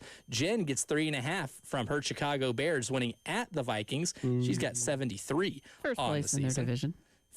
The first place Chicago Bears. Here we are on November 20th, and the Chicago Bears are in first place. Bear down. I wanted to be known I had to wear a Brian Urlacher jersey on Monday because of that. But did you really? Yeah. Oh, I'm so sorry. I wish I'd seen a picture. That would have been fun. They didn't get any. Oh, tragic. Oh, you have to. Like, the whole point make you do it. I so they can see put that's it the on. thing. My buddy was like, he didn't social make media. me take a picture. And I was like, yeah, I did. Yeah.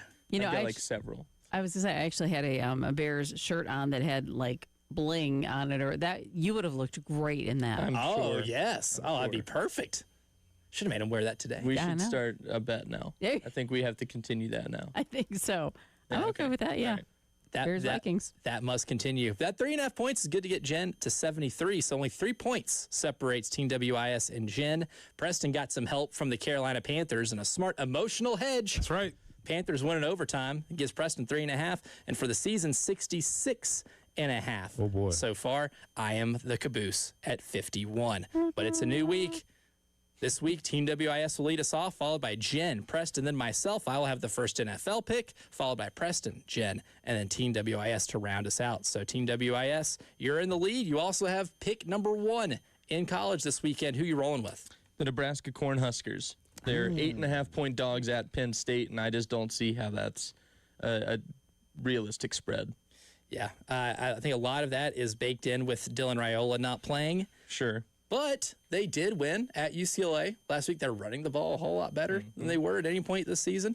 I find that to be intriguing. I had that on my sheet too, kind of down towards the end, but that was definitely one I was looking at. So Nebraska at 8.5 at Penn State. Now to Jen Jensen. Well, that was my top pick. So good job on that. Let me roll with Pitt at Georgia Tech. It's a 2.5-point spread. Ooh, Pittsburgh at Georgia Tech. Georgia Tech's been they- getting away with it. Yeah. I don't know. Pitt needs this. Yeah, Pitt needs it bad. Georgia Tech needs it to be able to stay. Both teams actually, need it to be able Yeah. to play in Charlotte. on that first Saturday. It's a risky one, but It's a risky one, but 2.5 points on the line there. Pitt at Georgia Tech. Like, Georgia Tech got away with it against Boston College. I thought they were done. They have somehow inexplicably given up 30-plus to NC State and Georgia Tech in back-to-back games. A defense that was so physical and so good at the beginning of the season has kind of rested on their laurels a little bit. Well, and again, it makes you wonder if it's one of those late season things where the guys are like just trying to get healthy again. If they think they've got any prospects of making the playoffs, like, are they genuinely like taking a couple reps off? They shouldn't be. I'm not saying they should, because if you win your conference, you do get into the playoffs. But it just seems, I don't know. It seems a little sit back and wait ish. Now, Pitt right now sitting at 5-1 in conference play. Georgia Tech 5-1 in conference play. We have 4 one-loss teams. After that game, we'll have at least 3. So winner there puts themselves in a position to be able to play in that conference title game. I do not know what the tiebreaker situation looks like. And you know what? If there's anything like the SEC's, it's a 36-page PDF that I am not flipping through. Nope. Congratulations, or I'm sorry, I'm not reading all of that. That's how I feel about those tiebreakers. Now to Preston Thorne. It was fun. Diego, it was awesome. But Stoopsy, the man can win 6 games and go to a bowl anytime he wants to. Give me the Kentucky Wildcats over the Vanderbilt Commodores. Now, is that game at Vanderbilt this year? I think that one is at Vanderbilt. I think so. Yep, that game at Vanderbilt. Kentucky 9.5-point underdogs there. That one's certainly intriguing because Kentucky playing well right now. I mean, they beat the hell out of Florida. They got Hugh Freeze fired at Auburn. They got something going right now. So that's a 9.5-point Kentucky at Vanderbilt. Ooh, my first one's on the board, and I don't know if I want to take that or to go for the home dog. My first 3 are actually on the board. You guys did not give me any process of elimination here. You know what? I'm going to do it because I think things are going to get really weird, and I don't want to have to go against my boy, Dan Lanning. But that offense can hum. Mm-hmm. Southern Cal can score the football. They've proven they can win ugly. Oh, man. Sorry. I feel like I'm the Wesley Snipes meme where he's got the gun and he's crying. I'm going to have to do this to Dan. But Southern Cal, it's 9.5 points. It's too juicy for me to be able to leave off the board. So give me Southern Cal at 9.5 on the CBS game to take Oregon. And then for the first game in the NFL, I will take the Buccaneers +7 against the Rams. I have to go big game hunting here. And I know the Rams are playing better than almost anybody in the NFL right now. So picking against them doesn't feel very good. However, I'm going to take a value pick. I still think the Buccaneers are a really solid team. They haven't played very well as of late, but there's enough offensive fireworks there to lead me to believe that Baker Mayfield doesn't turn the ball over 4 times like Sam Darnold did, or Same Darnold if you're Skip Bayless. Oh, still got it. That. Rolling with the Bucs +7. Now to Preston. Who that? No, because they're not the. They are not it. They're amazingly surprise. This does not happen a lot. No, this does not happen. So with that being said, rise up. Give me the Falcons over the Saints. Falcons 1.5-point underdogs against the Saints, and if that tells you anything about the state of the season for the Atlanta Falcons, I was merely joking when I said the Saints would have 3 wins this year and 2 of them would come against the Atlanta Falcons. Vegas takes that pretty seriously. So Preston rolls with his Falcons. Jen, on to you. All right. I'm going to go blue. Colts over the Chiefs. 3.5 points. Colts 3.5 on the road against the Chiefs. Now, if they beat the Chiefs, we have to have some discussions about Kansas City because it's getting ugly. A loss would make them 5-6 on the season and multiple games at that point outside of the playoff picture. But in blue, we trust. Now for Team WIS to round us out. Yeah, what a great time for the Minnesota offense to get their crap together on the road at Green Bay. Give me the Vikings at +6. +6. Pack is whack. Go Vikes, says Nick. +6 at the Packers. And you know what? The Packers aren't immune to losing games they're not supposed to lose at home this year. No, they're not. They're not. Yeah. But somehow they just seem to manage at home, and it just irritates me. So I am in support of your Vikings. Yeah, I almost went with the Rick Henry special, but it's just not a big enough spread for me to justify it. Couldn't do it. Oh, with the Cowboys? Yeah. That one I did look at because the Cowboys aren't home against the Eagles. Yeah. But also, it's like, you added Quinn Williams. Does it make your run defense that much better? The Eagles' offense is definitely anemic, but they do run the ball really well at times. And having Saquon Barkley helps. They're not going to win any awards to how the offense looks, but I did think about that one a little bit. I was like, I don't know if the Cowboys stop them enough in that game or score enough in that game, because that Eagles defense is definitely firing on all cylinders. And that's why they're the number one team in the NFC while still having a historically high 3-and-out rate. That's how good that defense is. But to recap, Team WIS has Nebraska at 8.5 at Penn State, and the Vikings +6 at the Packers. Jen has Pittsburgh +2.5 at Georgia Tech, and the Colts +3.5 in Kansas City. Preston with Kentucky +9.5 at Vanderbilt, and the Falcons +1.5 in New Orleans. I've got Southern Cal +9.5 at Oregon, and the Buccaneers +7 at the Rams. I think this is the first time none of us took a home underdog in this, so we'll see how that ends up playing out. You can participate too, 803-404-6100 on the Firehouse Subs text line. Send us your college and NFL game and see if you can join Jeff as a 2-time winner. The grill. We're going to put some folks in the grill. Who's cooked? That's next.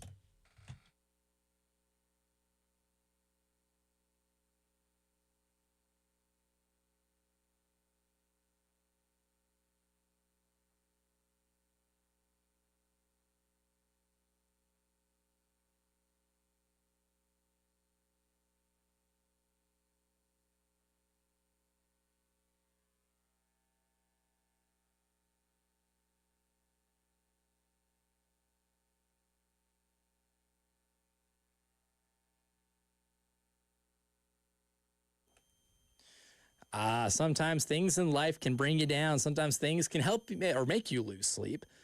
And tax issues, one of those things that would definitely make one lose sleep. Whether it's personal income tax issues or business tax issues, they can be complex, and it can sometimes feel like there is just no way out. And that's where John Ecton and his team at the Ecton Law Firm come in, because you can give them a call at 803-771-9800, and you can set up a free consultation. And it's worth taking that consultation because John and his local team have been resolving these income or business tax issues for good. There's nothing you can throw at them, I promise you, nothing you can throw at them that they have not seen. So talk through it with them, and they'll be able to offer you the peace of mind that you know you deserve with those local proven solutions. Again, 803-771-9800 is the number, or you can visit them for more information at ectonlawfirm.com. That's ECTON lawfirm.com.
Before we start putting some folks on the grill, we got someone to put on the line, the AAA Heating and Air phone lines. Not that line. Not that one. Pump fake. Not that one. Not that one. No, that was a hard pump fake.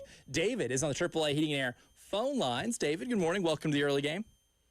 Morning, Elijah. How you doing? Pretty good. Doing all right? Yes, sir. Doing good.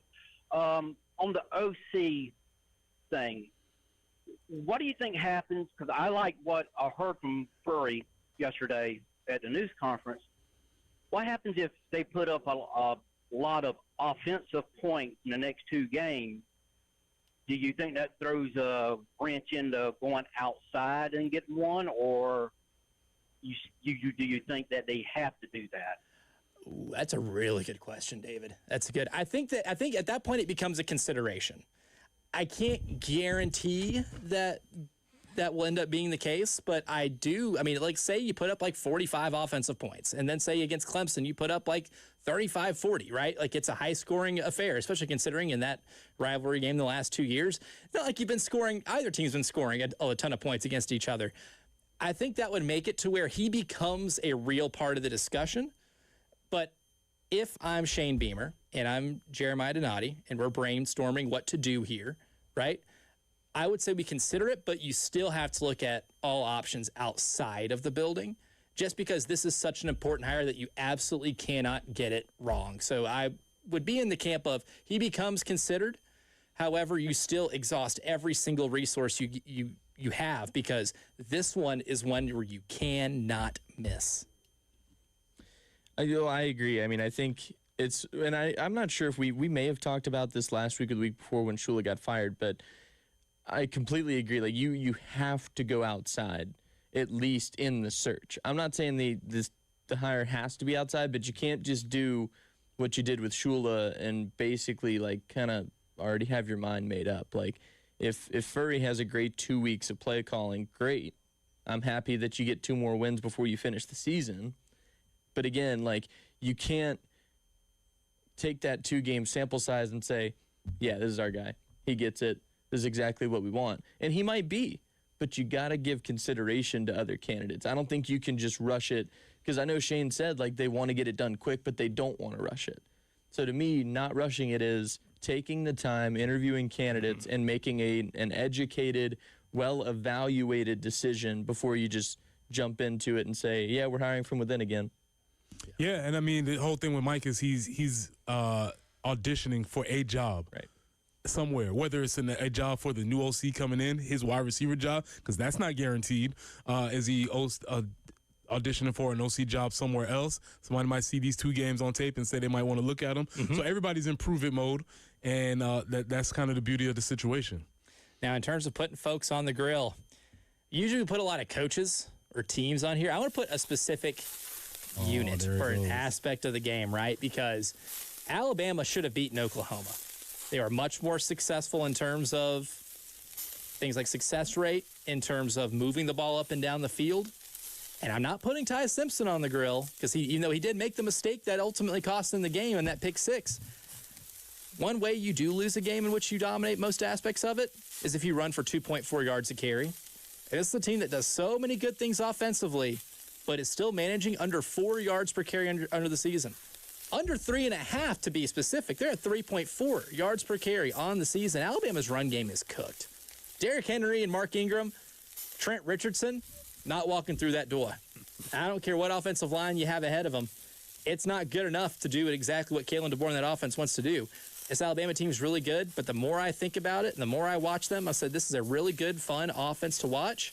But what's going to keep them from winning a national championship is an inability to run the ball at all in a traditional sense. Jam Miller's name is too cool to only average 2.6 yards per carry. Way too cool. That is a cool nickname. He should be breaking more tackles. I wouldn't be honest if I didn't say that he's not on the grill, but we have to take Shane out to defrost him. There is a defrosting. Well, anytime you blow a 30-3 lead, yeah.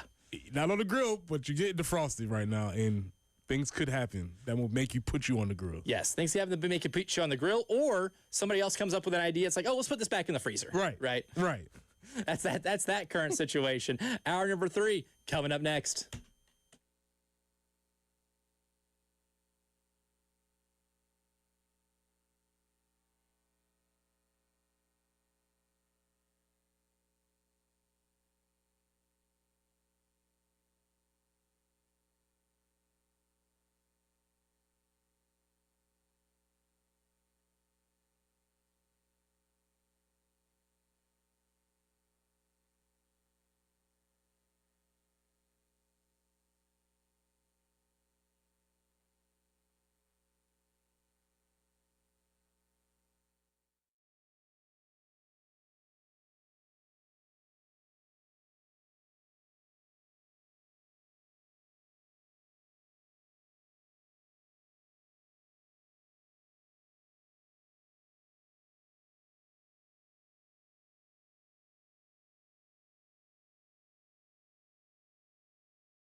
The early game, third and long hour, starts right now, live from Studio 803. I'm Elijah Campbell. He's Preston Thorne. She's Jen Jensen. He's Nick Harvey from Team WIS. Rachel in the video control studios, making sure that that we don't break anything. And making sure that, that we're switching back and forth, all that good stuff. Fun hour planned. Wanted to discuss some of the things the coordinators talked about yesterday. And now we can officially say Mike Furrey is the offensive coordinator because he spoke in a press conference. That's right. And when you don't speak at the press conferences, you're the play caller. Now that you've spoken, you are the OC. You will finally get the distinction of being the play caller. You can walk by your office, switch the nameplate out, put the OC plate in. He goes from play caller now to OC, right? He's earned that distinction. He spoke yesterday, and we were kind of talking about it off air too, that it was refreshing to hear a lot of the accountability that he took, and even not just the accountability, but the way he looked at the game and then explained to you his thought process, right? Being thorough about it. Like Mike Shula, a lot of times this year, spoke in generic terms about what, I guess, thoughts of other offensive coordinators are. It's like, I want to know what your thoughts are, right? Absolutely. Mike Furrey gave us like his thoughts, and I think that's appreciated not just by people like us, but by fans who listen to that, right? And there are a couple of the highlights. I wanted to get to cut number 2, Jen. This is where Mike Furrey was talking about the difference between the two halves in that game against Texas A&M from a play calling perspective. Yeah, it's really one word. I mean, if you go back and watch the film, and of course, I wanted to right away because I just wanted to make sure that I saw what I saw going through the game, from the first half and the second half, and reviewing the iPad in between series and things like that. But it really is just one word. It's just execution. When you look at the first half last week, we were very explosive. And we were making plays. We were taking our shots, and we were completing our shots. We had some trick plays in there that we were doing. We completed some trick plays. And then, obviously, just the things that we wanted to do consistently, we were just getting some big gains out of it and moving the ball, and which creates energy, right? All that stuff and having fun and the guys flying around creates energy. And I think what happened in the second half, just going back and looking at all of it, I think in the first half we were like 5 for 6 and really like called shots, And one's a big touchdown. 2 of them are big touchdown. One to Dre, one to Nick. Obviously, he took the one that we got out of the pocket. He took it for 80. And then had some other ones. We made some, we had 14 explosives in that game last week, which is, that's a pretty good stat to have. When you go back and look at the second half, I think we were like 2 for 7 in our shot plays. 2 for 7 in the chunk plays, what we would call. And I think when we didn't hit those, then that puts you back in, second and third and long. And that's not the game that you wanted to live in. And so we definitely executed way better in the first half than the second half. And I think the other thing, too, is I think I got a little bit too aggressive. I thought maybe just from a play calling standpoint where trying to just put the game away at times, if that makes sense. And so learning lesson for me and going through this process and continue to grow in that area. But and protecting those guys instead of just trying to put the game away and get some points and do something like that. Just making sure we're better fit for that and stick to the plan. But the one word's just execution. We hit a couple of those big explosives in the second half. We just get one of them. That whole game has changed from a time standpoint. And so that's the two tails of those halves. Execution, and he says he thought he maybe was a little too aggressive, right? And go back on some of the numbers he said on called shot plays in the first half, 5 for 6 on those, 2 for 7 in the second half, 7 for 13 for a game, I think would be acceptable, right? But you just didn't make them late in the game when you're trying to preserve a 27-point lead, and that's kind of where we got to where we are, and maybe not executing those is the difference in the game. But at the same time, I appreciate his candidness and talking about maybe the aggression of calling those and making them have to continue executing deep plays. There's a reason why you don't see that happen every play, because they're hard to execute, right? A lot has to go into it. You have to have protection. You got to be able to have the receivers get open. Quarterback's got to make a great throw. All of that, if you just listen to Mike Furrey's response there, is kind of explains what happened in the second half and why things got so stagnant. And more importantly for me is that all of that's fine, but at least I got some insight into the way his brain works as a play caller, as a coach. I got a chance to give a little bit more information about that. You don't have to like it as a fan, but I think one of the things that I've been harping on, and I think it took me a while to figure out what my issue was with Mike Shula is that he never gave insight into his brain. He told us what the manual would say about an offensive coordinator or what the chart would say, but I didn't know what he was thinking. I don't have to like what Mike Ferry's thinking, but at least I know, and to me, that's a credit to him. Now, Nick, we were talking about it earlier this morning too. That now that we kind of know a little more, I got a little insight into what Mike Ferry is kind of his MO as a play caller is. I appreciate the aggressiveness, especially in that situation when you're 3-6, you're on the road against the number 3 team in the country. One thing that I do really appreciate is the level of aggression that he's willing to approach play calling with, right? Even in like games, if you're favored, right? I'm a fan of aggressive play calling just as a person, right? If I was an offensive play caller, that's kind of how I would lean.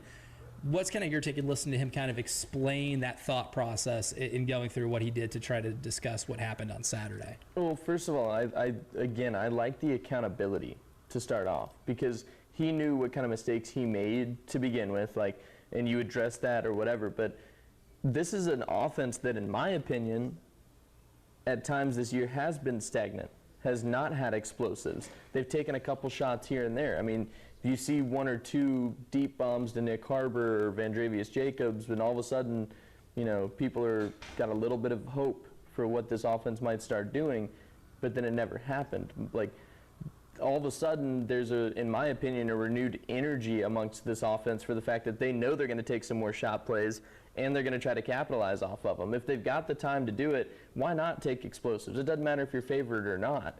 I mean, especially at this rate, you have nothing to lose. So why not try it, see if it works?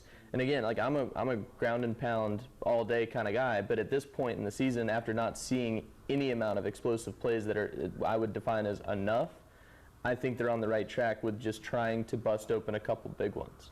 Now, you mentioned the run game. Obviously, it's one of the plays that stood out for a lot of people was the failed 4th and 1, where they did kind of run that inside zone. It got stopped pretty much at the line of scrimmage. You weren't able to get that 1 yard, and I think we can all agree that things would be a little different if you're able to get that 4th down conversion. Whether or not you score is another thing, but you're able to milk more time off the clock.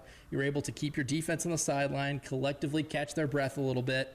Weren't able to do it. A&M gets the ball, scores. It was a big turning point in the game. Well, Mike Furrey discussed that. This we cut 6, Jen.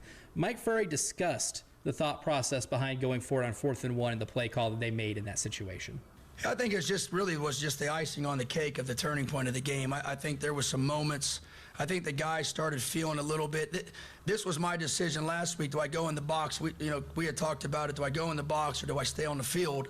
And one of the things is when you don't stay on the field, it's hard to vocalize, motivate, gather, encourage, collaborate, and all those things collectively, and that's hard to do when you're not there. And that's just something that I pride myself on in regards to making sure, hey, settling guys down, and this is what we got to do. And so I think the lack of execution started that build already, and then getting the ball back so fast sometimes, and then all of a sudden doing it again with just some of that lack of execution. And I think there was some disappointment in there too. There was some guys, we had some opportunities where guys were open and we just missed them, or we didn't get to it, for whatever reason. And so I think that was just a collective of things that were just keep adding on. And then the 4th and 1 obviously was kind of like the icing on it. And it's a learning lesson. It's a hard learning lesson to learn. And we'll be better from it. But trust me, there's nobody in that stadium that wanted that 4th and 1 or the 3rd and 2 or the 2nd and 1 more than anybody for these kids than our staff. And so we just got to do better and put our guys in a better situation to handle that. And we'll do that moving forward. Now, the one thing I would want to hear from that situation is the decision between calling a play where it's possible that the ball's not in 16's hands. I understand you might have called a read option, right, where Lenore's has the option to pull it. But I think a lot of people would like to see that design run right there with your quarterback who is built like a middle linebacker, somebody who is a really good athlete, and getting the ball in his hands and living with what the result is, right? There have been a lot of times this year you've not been very successful in those short yardage situations when it comes to a traditional handoff, inside zone type play. That's the type of play we saw. And what we heard from Mike was maybe more of the impact on what not getting that had on the rest of the game. Right, and my pushback to Mike would be you were aggressive until you weren't. Yes. Because you could have been a lot more aggressive on that call when it was time for aggressive play calling. Maybe it was time to think out the box, and you kind of maybe you back down from that one a little bit. Granted, we all feel like, hey, we should be able to get 1 yard, but nothing this season has given us evidence to believe that we can do that. The second point is that you make that call from up top thinking we can get 1 yard, but sometimes when you're on the field and you're looking in your lineman's eyes and you're like, I don't think we're getting this. And so you lose a little bit of that feel and the touch because you're not connected to those players on the sideline. Yeah, and that might be one of those things too, like Nick, where if, like, say if you're an offensive lineman in that situation, you kind of just you wear it on your face that you're not winning at the line of scrimmage. 100%. That maybe a position coach can maybe chime in and be like, "Hey, might not be a right," great because option. no offensive lineman gonna say, "Coach, we can't get it." But you could look at them and say, "Hey guys, what you think about inside zone here?" And they're like, "Sure." If that's what you want, sure. I got a better suggestion. Been there a fair amount of time. Yeah, it's like, I'm not gonna turn this down, but we could do something different here. There are other options available. Right. And I think that's one thing when it comes to coordinators and play calling in this game specifically, there is like a back and forth of weighing how aggressive you should be and how you should handle the situation, right? Because the situation can call for different things. That's why play calling is maybe more of an art than it is a science, right? Because you have the science of it, of what your plan is and why you do things the way you do, but sometimes the circumstances of the game can kind of dictate what you do. And when it comes to Clayton White and the defense, one thing I really wanted to know was where was Clayton trying to strike a balance between maybe still being aggressive, rushing to the quarterback, or dropping more into coverage and playing what would be considered a more conservative type of defensive approach. Jen, this will be cut 14. I asked Clayton White that question yesterday, and here was his response. Great question, Elijah. You sit back and you hindsight 2020 on Monday morning. I definitely was like, what in the world? Why not? Why not do this? When you're up like that, and you kind of want to know what kind of mindset they were going to bring to the game. And we were in some pass calls. We were aggressive. We kind of mixed it up, and some mistakes here and there, mistiming of a call here and there, and then just didn't roll our way. But you definitely think like that. You can't sit back and just play prevent.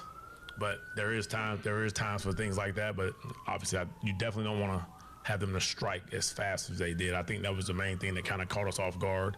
And maybe we probably weren't expected to. We was up 30-3 at the half, so it's kind of like, okay, we probably need to be ready for them to try and strike fast, and didn't quite answer that. Striking that balance is tough, especially when A&M comes out of the gates and hits you right in the mouth to start the second half, marches down the field, gets an explosive for a touchdown. It can maybe turn the tide of the game a little bit. But I think, Nick, because I talked about this with Preston earlier, I think you could see it on Clayton's face. It's one of those things that you could see it on his face, like even while I'm asking the question, I can tell there was definitely some second thoughts on how that second half was managed from a defensive play calling standpoint. Well, and it's something that we talked about on Saturday. When we were sitting in here watching the stream, we noticed, I think, almost immediately in the second half, how quickly the defense was playing a lot softer in coverage and just giving up wide open receivers across the middle, or even just like short yardage situations. They weren't playing tight. And I think, I'm not saying that was them playing conservatively necessarily, but I do think, they were trying more so just to prevent an explosive versus giving up the 5 to 8 yard passing play that's going to give them first downs. Because in turn, all they did, they weren't looking for explosives. They drove downfield and scored. And they did it time and time again. Granted, they had the one shot play on that touchdown pass, but other than that, they did a good job just running the ball down your throat, working you down, and then throwing short yard passes that were going to continue to move them downfield. And at some point, in my opinion, you, I think, have to then go back to what you were doing, continue to make adjustments and say, hey, look, we got to play them a little bit tighter. We got to be punching these guys right off the line. Because if they're getting past us, or if we're sitting back and waiting on them to make a play, you're giving them too much time to do something special. And now we've been spoiled this year with so many really good SEC weekends. Well, we're not having that this weekend because it's Cupcake Weekend in the SEC. A lot of people can explain it away, but it's bad for the sport, and I'll tell you why next.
There are so many great traditions in the SEC across the entire league, right? Everybody's got their own flavor on everything. Everybody does some things differently, but all the fan bases are passionate, with the exception of Vanderbilt until this year. All the fan bases are passionate.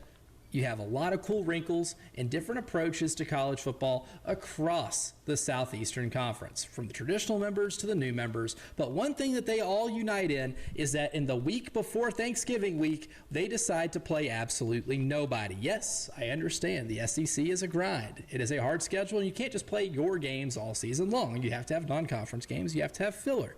But here's some of the highlights for this week. We know Coastal Carolina is coming to town, and that's mild compared to what others. Sure. Texas A&M is hosting 1-10 FCS Samford, not Stanford. Samford's got a lot of run this year for some reason. On this show, we've discussed Samford football more than I ever expected to talk about Samford football. Charlotte, 1-9 Charlotte, is playing at Georgia. 3-8 Eastern Illinois, without Tony Romo or Jimmy Garoppolo, will be playing at Alabama. Auburn's got a tough one against 9-1 Mercer. LSU is hosting Western Kentucky. The Bears, watch out. Now, honestly, if we're cheering for what the funniest result in college football could be, it is Mercer beating Auburn. That would be funny. But Western Kentucky's playing at LSU. This is now becoming cupcake week. In terms of actual conference games, Kentucky's at Vanderbilt, Tennessee's at Florida, Missouri's at Oklahoma, and Arkansas is at Texas. But when it comes to these games, I understand why they happen, but there's a reason why it's also not good for the sport for it to all happen in one weekend, right? It's better this year than maybe in the last couple of years because you have managed to get a couple of conference games in there. And I understand, again, I'll preface it with this.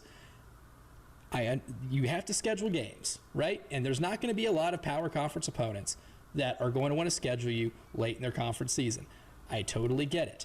But there's a way where we can move some things around to where it's not all in one weekend. The SEC has done a better job than anybody else in the sport, by far, in terms of getting eyeballs on their product. But one way to not get eyeballs on your product is to have multiple of these games in one weekend.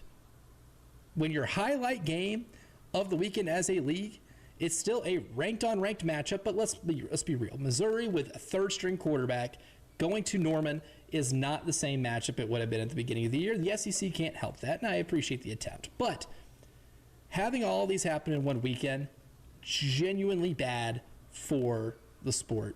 There's got to be some ways to be able to improve this. I think that's going to help once we have a larger conference. When you're playing 9 games in your conference season, that can help it. But if anything, this is a reason why you have to have a 9-game conference schedule, even with an expanded college football playoff. And Lord knows it's not going to be at 12 for long because it's never enough money for the people that are in charge, no matter how good or bad it is for the sport. It is never enough.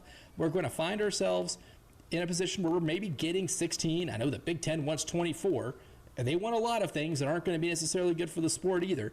But this is a weekend that has become a trend in the SEC that isn't necessarily the greatest look for the league in terms of getting and continuing to attract eyeballs on the sport. So I agree with that 100% because as you move towards this idea of maximizing the product, this is obviously going to be a dip. I will say, though, that if they are going to do this, I do applaud South Carolina for at least scheduling in-state schools in which they were doing this. So we had SC State and we had Coastal.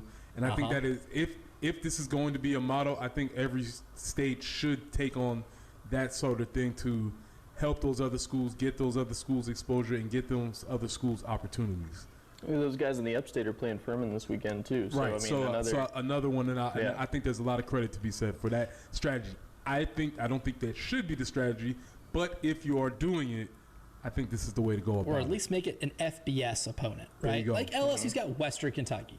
An 8-2 Western Kentucky team, that is an FBS opponent, right?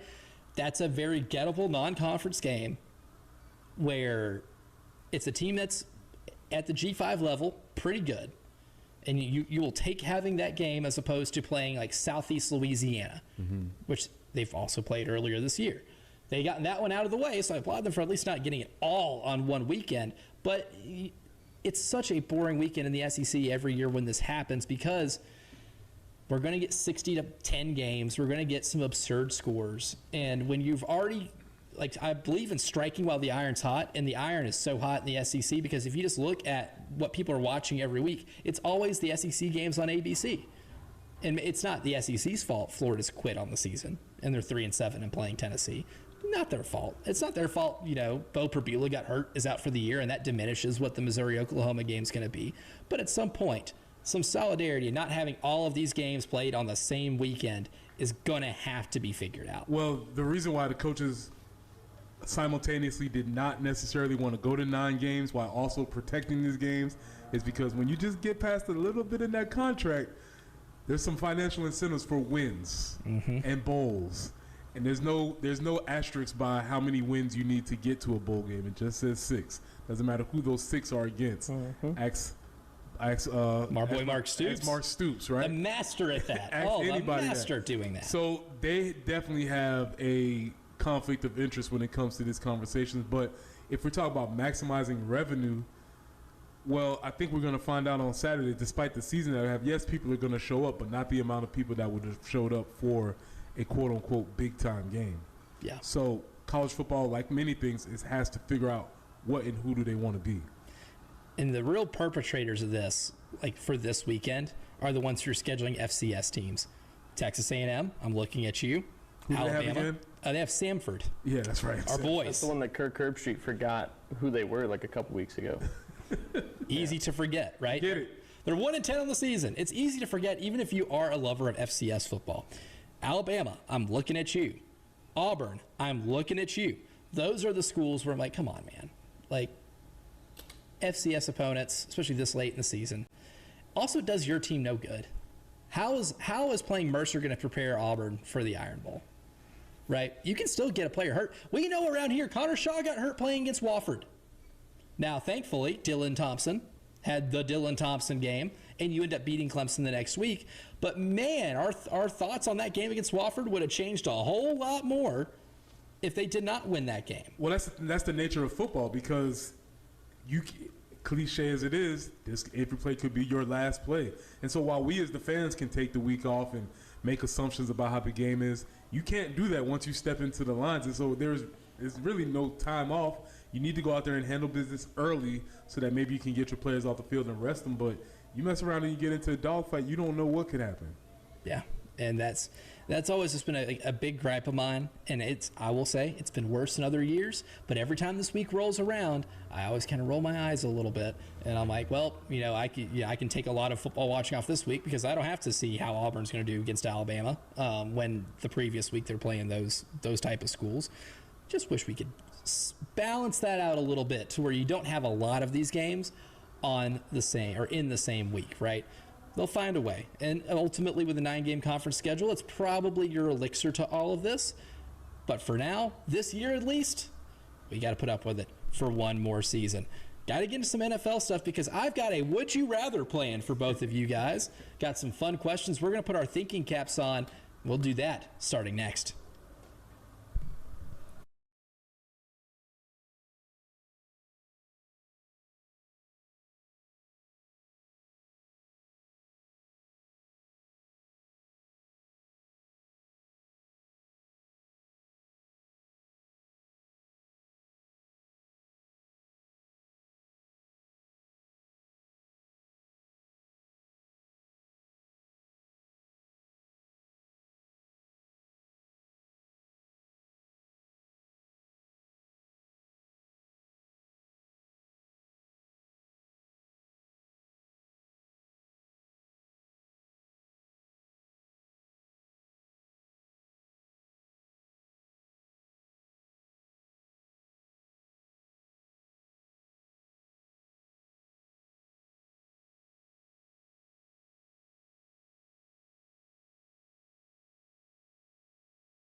situations here on Would You Rathers for Nick Harvey from Team WIS and Preston Thorne. Got something to give away. Because on Sunday at 2 p.m., a nice matinee over at CLA, the women's basketball team will be taking on Queens. From what town? Charlotte. Bam. Yeah. Preston's course. like, yeah, sure. Queen City. Yeah. That's right. I assume that's where they got the name. They've not been Division I for too long. Still relatively new. Preston had to be like, he'd do the Snoop Dogg thing. Who? That was one of them phone a friend moments right there for a second. Preston's like, I want to delegate that one to you. We have 2 family 4-packs of tickets, so be one of the first 2 callers to 803-404-6100. And if you hear the sound of Jen Jensen's voice, then you have 1 tickets. So best of luck, 803-404-6100. First 2 get a family 4-pack of tickets for that game on Sunday. But now, diving into some NFL, some Would You Rathers. I love putting you guys in hypothetical situations here. I'd love to know which one of these tanking franchises you guys would rather be, the Tennessee Titans or the Las Vegas Raiders. On the count of 3. 1, 2, 3. Tennessee. Vegas. Oh, we have split ones. Preston, why do you take Vegas? Because I'm a Pete Carroll fanboy. I mean, that's one and only reason. But I would advise Pete, hey man, you might want to look at reevaluating what you've done on the back end of your career. Brock Bowers, I think he's obviously a cyborg. The running back, Ashton Jeanty. I think there's some pieces there. Max Crosby, if they keep him, there's some pieces there to build around, and I think they'll get it together, maybe eventually. See, for Tennessee, I think I'm all in on the franchise quarterback, and they haven't built what they want to around him yet. It's his first year. They've got time that they've got to build around this guy, right? Like Cam Ward is going to be a good quarterback. He is a good quarterback. Yeah, I think He's kept them in a lot of games that they probably shouldn't even had a fighting chance in. And I think if they put the pieces around him, like that's the investment you need to make now. Invest in your offense, put some good talent at wide receiver, give him a back, and some protection, and then like the defense. I'm not going to discuss that right now. I'm just focused on Cam Ward, and that I'm going to leave it at that. I think if you can truly depend on this guy to go long and have a good career and want to stay in Tennessee, then yeah, I'm taking Tennessee, and I'll build around him. Now, if I'm to be a fan of one of those teams, I would maybe have more optimism if I'm a Titans fan, solely because coaching search optimism. You have an opportunity. That is a good point. There is a little bit of hope in the building because you have an opportunity to make a hire.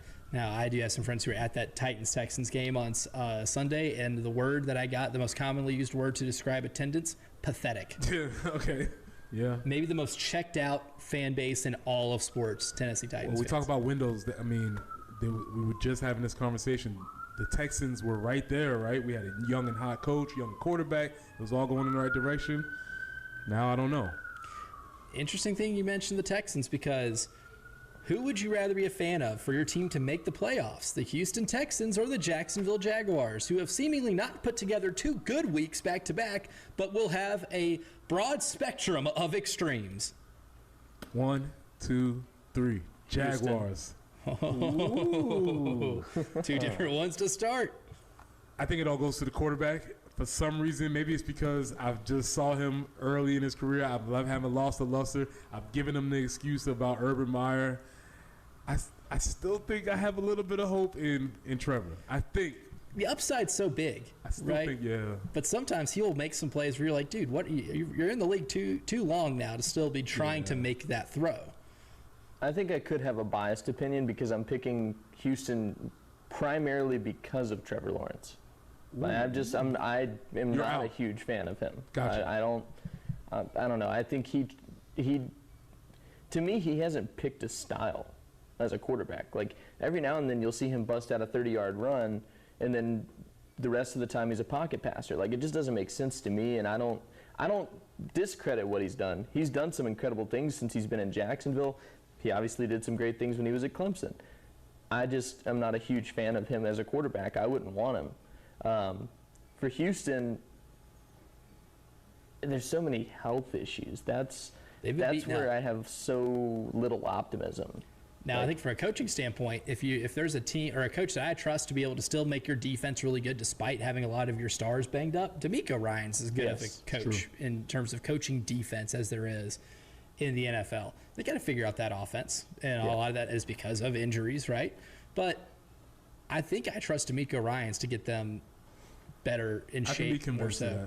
But I do like Jacksonville's roster better in terms of who is available. Because one thing we don't talk about enough with Jacksonville, that defense is actually really good. Yeah. Like you can make a case that Devin Lloyd's been the best linebacker in football this year. And to that point, what are we 2 years removed from making a run?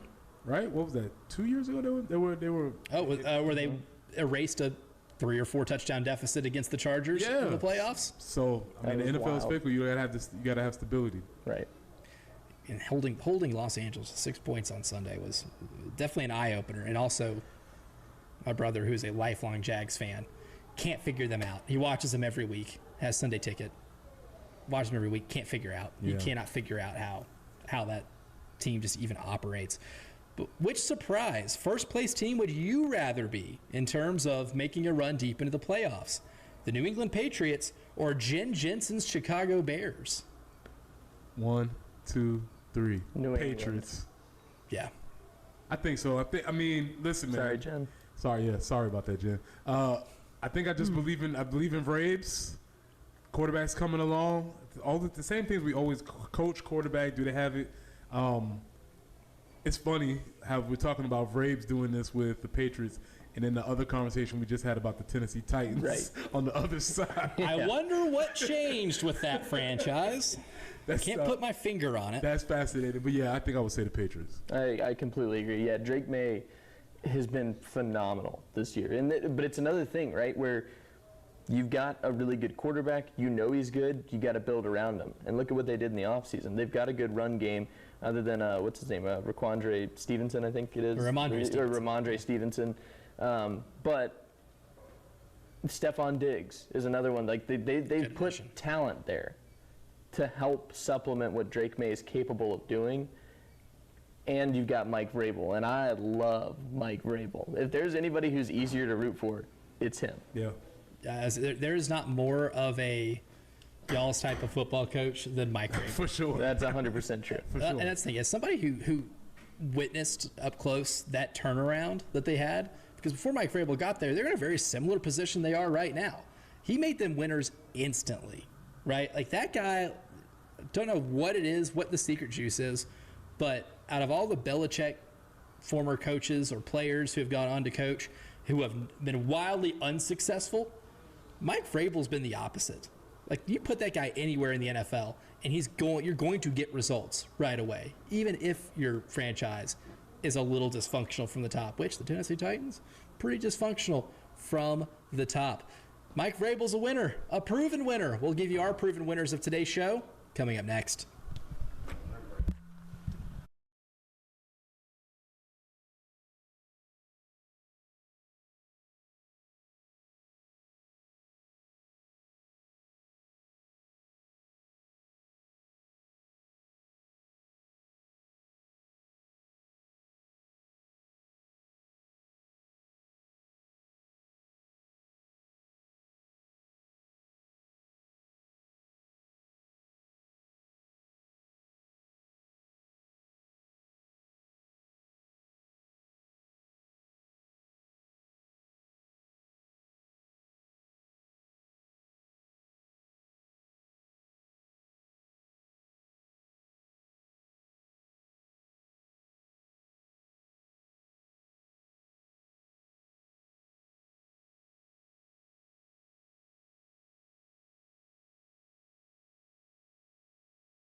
And by virtue of our friends at the Golden Spur,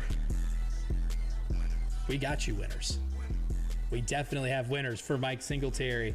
My first winner for today's show, again brought to you by the Golden Spur, is transparency. Mike Furry got to speak yesterday, and we got a lot of transparency as to what went down on Saturday, the thought process behind the decisions that were made. And look, it's one thing to lose in a manner which you did, but I appreciate not just owning it, but explaining what it is you're thinking in those moments and what fueled your decision-making process. It doesn't matter if I agree with it or if anybody else agrees with it, but I appreciate the honesty, I appreciate the transparency, and the understanding that it gives us to allow us to be able to put together the pieces to put together exactly what went down on Saturday and be able to explain it. I'm going to follow down that same train, and I'm going to say insight. We got an insight into how this particular play caller thinks as he's calling the game, something that we did not get with the previous play caller. He would tell us about what you would want to do in an ideal situation, what the manual tells you to do, but we never knew what he wanted to do. So it was very refreshing to hear Mike Furry talk about his views on the game. I agree. I'm going to go a little off script here and give a win to the armed forces, specifically the schools associated with the armed forces, because the Army-Navy uniforms dropped this week. Yes. And they're both related to the America 250 stuff. And man, well, speechless. We have our resident uniform expert, Tyler. Thumbs up. Oh, I got a thumbs up. All big right. Thumbs up from Tyler. So yes, I will have to go. And they didn't come across. I have to check that out. They're really good. My winner for today's show too, another winner. I'll first give you the hypothetical here. If I told you that just the town of Columbia, South Carolina, formed a soccer team and qualified for the World Cup, you would say that's pretty wild. That's really impressive. If you just took the population of Columbia, South Carolina, used that pool of people, and they qualified for the World Cup, you'd be like, that's remarkable. Well, that happened. Not Columbia, though. The little island of Curacao, the nation that brought you Andrew Jones. That's right, Andrew. It was the nation that brought you Andrew Jones. Mm-hmm. Has qualified for the World Cup. And if you want to compare populations, that is a country of 150,000 people. As of the last census, Columbia, South Carolina, 144,000. Very comparable. Qualified for the World Cup, became the smallest nation to ever qualify for the World Cup, which is happening next summer. There is no shot that I would know what, where, or if Curacao was a country without Andrew Jones. Nope. 0%. Or the Little League World Series. Because they will occasionally play. Well, again, speaking to that population, ballers. Yeah. When you account for population, the nation of Curacao produces some really good athletes. I was just going to leave it at athlete. Curacao, athlete. Yes. And yeah, Jurickson Profar. Braves fans remember him not so fondly for being suspended for 80-plus games because of PEDs this past year. Also, Curacao native. That's a good one. I didn't. That number per capita, I think we're looking for that. It would be very high. Yeah. So just to put into perspective, if I just said, yeah, Curacao qualified for the World Cup, like, all right, cool, whatever. But when you understand how small the population is and how they were able to get themselves into a World Cup, yes, I know the World Cup field expanded, but it's still a really cool story. If you're looking for an underdog story for the World Cup next year, you have it. The little island of Curacao. The little engine that could. So I'll definitely be bandwagoning that a little bit. Those are our winners of the day, brought to you by the Golden Spur. Fun show, fellas. We'll make sure we can do it again tomorrow. Shout out to Jen. Shout out to Rachel in the production studio. We'll see you again tomorrow at 6 a.m. Coming up next, always winners, Tyler Head and Jack Velcher, The Extra Point. They're next.